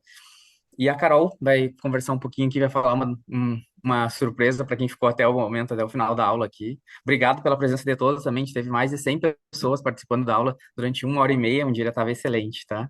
Carol, pode conversar aí. Primeiramente, o Indira, que aula incrível. Meu Deus, é maravilhoso. Eu só anestesio criança assim mais saudável, mas é maravilhoso ter esse conhecimento, mesmo sem ser a rotina. E complementando o que o Alisson falou, né? A gente sabe que tem a maioria dos anestesistas, como a maior parte dos procedimentos em pediatria são de baixo risco, né? São ambulatoriais. a maioria das pessoas que faz essas anestesias não são anestesistas pediátricos. Então, a gente vai acontecer de anestesiar, nem que seja, não necessariamente uma criança cardiopata, mas a gente vai ter que anestesiar uma criança em algum momento da nossa vida. Então, essa pós vem justamente para suprir isso, essa necessidade que realmente existe, visto que a maioria das pessoas não tem R4 em anestesia pediátrica e tá aí anestesiando criança, né? Como a gente falou, né, a novidade é o lançamento da pós, mas para quem ficou agora até o final, e sim, a gente bateu a maior parte do tempo mais de 100 pessoas, então, Indira, o mérito é todo teu, parabéns, aula incrível. Mas para quem ficou agora até o final, nesse QR Code, vocês podem registrar o nome de vocês, porque os 15 primeiros anestesistas que deixarem o seu contato ali vão ter 36% de desconto, até 36% de desconto, eu explico mais, com mais detalhes depois, na pós, tá? Então é um desconto que ele vai ser limitado às primeiras 15 pessoas que levantarem a mão e que quiserem se juntar conosco nesse projeto incrível, que inclusive, né, duas disciplinas, a Windira vai ser a responsável, que é a anestesia no neonato e anestesia na criança cardiopata. Então, é isso, pessoal. Eu vou Acho voltar que para as tem, dúvidas e daqui a pouco a e gente tem fala um pouquinho mais dúvidas, sobre a isso mesmo. pós. A gente tem bastante dúvida ali, Indira. Então a Mariana perguntou aqui: doutora, deixaria drogas vasoativas como adrenalina e Primacor em bomba de infusão contínua pronta em alguns desses casos? Nos casos mais graves, eu acho que nesse, não eu deixaria pronta, mas não já induzindo, né, infundindo, mas nessa criança da atresia tricúspide, sim, certo? Não necessariamente aspirado, mas a adrenalina já vai estar, certo? Aspirado com certeza. E o Primacol, como a gente trabalha no SUS, a gente trabalha num lugar que a gente não pode estar gastando dinheiro assim, aspirando para depois jogar fora caso não precise, eu já vou deixar pelo menos calculado quanto de Primacol que eu vou aspirar, quanto de Propofol que eu vou começar, se eu vou começar 0,35 microgramas quilo minuto, ou 0,75 microgramas quilo minuto nessa criança, quantos ml vai ser, já vou deixar lá colado na minha parede, certo? Eu já vou deixar isso muito bem amarrado. E a ampola de Primacol do meu lado. Não vou deixar para alguém pedir para pegar na farmácia, caso eu precise, entendeu? Então, eu faço dessa forma. A Pamela está com a mão levantada. Vou deixar a Pamela falar. Pode abrir o teu áudio, Pamela. Não sei se foi engano ou ela. Então, a gente tem outra dúvida no chat também, o Jorge Campelo. Oi, o uso do Precedex pode ser usado considerando a redução da pressão pulmonar, melhora da contratilidade e melhora da via de saída quando usar a milrinona? Pode, pode. Eu uso Precedex. Às vezes eu gosto muito de usar Precedex. Eu faço via aérea pediátrica também. E às vezes essas crianças que vêm com atresia de Coana, má formação craniofacial, uma anomalia congênita, vem com outra anomalia congênita. E aí é uma criança que eu preciso. Para mim é a anestesia mais difícil que eu faço. Essas são essas crianças que eu preciso manter essas crianças ventilando, respirando e aguentando a dor de uma laringoscopia. Então, eu uso o Precedex nesses casos. Ou algumas vezes, quando eu vou fazer cateterismo com a criança em ambiente não, em respiração espontânea, eu uso o Precedex também. Eu não uso o Precedex sempre, já a minha chefe, Carolina Risoni, lá do Pequeno Príncipe, ela usa bastante. Ela usa bastante Precedex na, na Hemodinâmica. hemodinâmica, na hemodinâmica e nas cirurgias cardíacas. Ela usa A bastante. Carol, inclusive, ela está aqui também, é uma das nossas professoras da pós. Minha gente, É, mais de quase tudo que eu aprendi foi ela que me ensinou. a Ana Paula Brito perguntou: gostaria de saber por que a preferência de ventilação à pressão? Veja, hoje é o seguinte: os ventiladores de antigamente, a gente ventilava a pressão que a gente faz, o volume da criança ela é muito pequeno, certo? E quando a gente seta o nosso ventilador, a complacência dos circuitos, o volume daquela criança que eu vou fazer, às vezes eu vou ventilar uma paciente 4 ml por quilo, uma criança que pesa 3 quilos, certo? Eu vou fazer 12 ml de volume. Às vezes a complacência do circuito segura esse volume lá no circuito. certo? E eu não consigo ofertar o volume adequado na ventilação dessa criança, tá? Só que, lógico, hoje, com os ventiladores mais modernos, eu posso ventilar a pressão ou a volume. Só que como a gente aprendeu a ventilar a pressão, a gente continua ventilando a pressão, porque quando a gente ventila a pressão, a gente consegue suprir essa dificuldade. Esse meio que esse roubo do ventilador. Então, a gente ventila a pressão. Alguns lugares, tipo no hospital que eu trabalho, o ventilador não é lá essa modernidade toda. Então, para que eu garanta o volume corrente adequado à minha criança, eu ventilo a pressão. Ventiladores muito modernos, ultramodernos, isso não é um problema, certo? Você vai ventilar a pressão ou a volume sem nenhum problema.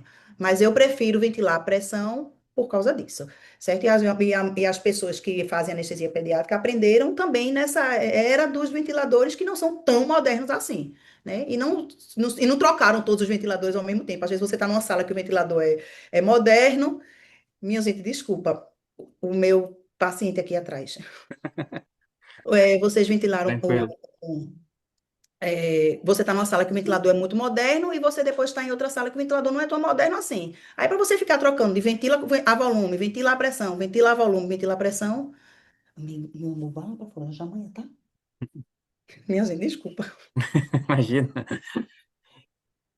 Então é isso. E, Por isso que a gente e precisa preferir ventilar a pressão, tá? a O que é Mariana que a gente perguntou, não prefere ventilar? Deixar a criança ventilando espontânea, né? espontaneamente, sem PIP. Ah, mas eu quero deixar a criança ventilando espontaneamente. Vai deixar, vai colocar a APL em pelo menos 5 para a gente manter uma PIP nessa criança, para ela não fazer a telectasia. A Mariana perguntou, Indira, doutora, devo me preocupar com a contração do infundíbulo em outras cardiopatias além da tetralogia de Fallot? Veja, a gente precisa conhecer a fisiologia da cardiopatia. Depende. Se é uma cardiopatia que tem uma via de saída estreitada do ventrículo direito, eu tenho que me preocupar. Agora, se é uma cardiopatia que o problema não é esse, aí eu não vou me preocupar. Veja, tem hipotensão na criança ou dessaturação na criança que eu trato com adrenalina. E não com fenilefrina, não com nora, não com, não com metaraminol. E não tem problema, porque eu conheço a fisiologia da cardiopatia. Quando eu estou frente a uma tetralogia de Fallot, eu não vou tratar, não vai ser a minha primeira droga que eu vou tratar vai ser a adrenalina, porque essa criança ela pode ter contração do infundíbulo e ter piora da cianose, certo? Então, eu não vou dizer a você assim, não, se você só vai se preocupar na contração do infundíbulo na tetralogia de Fallot. Depende da cardiopatia e da fisiologia da cardiopatia. Palha, no intraoperatório de cirurgias cardíacas infantis, costuma manter PIP? Desculpa, repete a pergunta. No intraoperatório de cirurgias cardíacas infantis, costuma manter a PIP? Sim, sempre. Aí eu vou saber qual é a cardiopatia que eu posso manter uma PIP fisiológica. O que é que acontece? A fisiologia dos pacientes, de uma forma geral, quem conhece é o anestesista. Muitos cirurgiões vão dizer assim, tá atrapalhando, tira a PIP do pulmão, que está atrapalhando, porque às vezes eles acham que a PIP fisiológica que está enchendo o pulmão, que não deixa ele ver o campo cirúrgico, né? Mas a gente deixa a PIP no paciente, pelo menos a PIP fisiológica. Lógico, quando é uma cardiopatia de hiperfluxo, que eu posso uma PIP um pouco maior, sem alterar a minha drive pressure, aí eu posso aumentar um pouco mais a PIP. Mas PIP zero, nunca uso. O Jorge Campelo fez um comentário. Algumas vezes, principalmente em crianças menores de 2 quilos em ventilação mecânica invasiva, ainda que o nosso capnógrafo apresente uma ETCO2 adequada, a gasometria arterial evidencia hipercapnia. É, porque veja, às vezes, minha gente, uma criança abaixo de 2 quilos, o que aumenta o espaço morto na criança, na ventilação mecânica, é o que está do Y para frente, certo? O meu circuito, ele pode dar a volta no Brasil todo. Mas o que vai do Y para frente é o que aumenta o meu espaço morto e pode aumentar a minha capnografia. Em crianças muito pequenas, até o tamanho do tubo, né, o que fica para fora do tubo, Uhum. pode aumentar a capnografia, certo? O filtro, ele pode aumentar a capnografia. E às vezes, o que a gente faz muito, prestar atenção, é querer lavar a capnografia da criança aumentando o tempo ex. Vocês conseguem entender isso? Às vezes a gente quer fazer 1 para 2, 1 para 3, aumentando o tempo ex. Se eu aumento um tempo ex numa frequência respiratória muito alta, que já é a frequência Acabou. respiratória da criança, eu não consigo lavar o CO2. Às vezes eu preciso inverter essa relação, ou deixar essa relação 1 para 1, para que eu consiga lavar esse CO2. Então tem que ter cuidado com isso. Se você anestesiou uma criança de 15 quilos e deixou 1 para 2, aí anestesia uma criança de 8 quilos, deixou 1 para 1 e vai anestesiar uma criança de 2 quilos, não dá para deixar 1 para 2. Às vezes é 1 para 1,5, 1 para 1, e ver quais são os dispositivos que estão depois do Y, certo? Do circuito do ventilador. Pode passar o próximo slide, Indira. Por enquanto não temos mais dúvidas aqui no chat. E eu vou falar mais um pouquinho sobre a nossa pós que está sendo lançada hoje, oficialmente, só para vocês entenderem como que vai funcionar um pouco, mas também maiores dúvidas podem perguntar no grupo e também preenchendo formas a gente vai entrar em contato. Então, como eu já falei, é uma pós-graduação Lato Sensu, reconhecida pelo MEC, tá? Vai ter uma carga... Opa, só voltar ali. Meu Deus, desculpa, desculpa. Vai ter uma carga horária total de 390 horas, tá? Com duração de 1 ano. Ela começa no dia 2 de janeiro, agora de 2026, tá? São 12 disciplinas, uma disciplina por mês. Dentro dessas disciplinas tem diversas aulas, tá?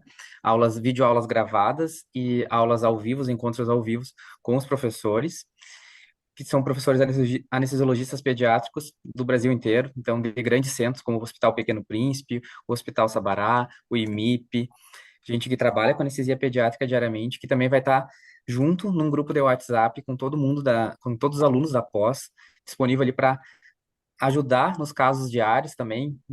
Amanhã eu tenho uma cardiopatia que o Indira me dá uma dica, então a gente vai estar ali disponível durante todo esse período da pós para ajudar vocês a conduzir os casos mais graves e também os casos mais simples, mas que eu também não estou habituado a anestesiar crianças. Então a gente vai estar ali para ajudar e dar esse suporte continuamente, tá?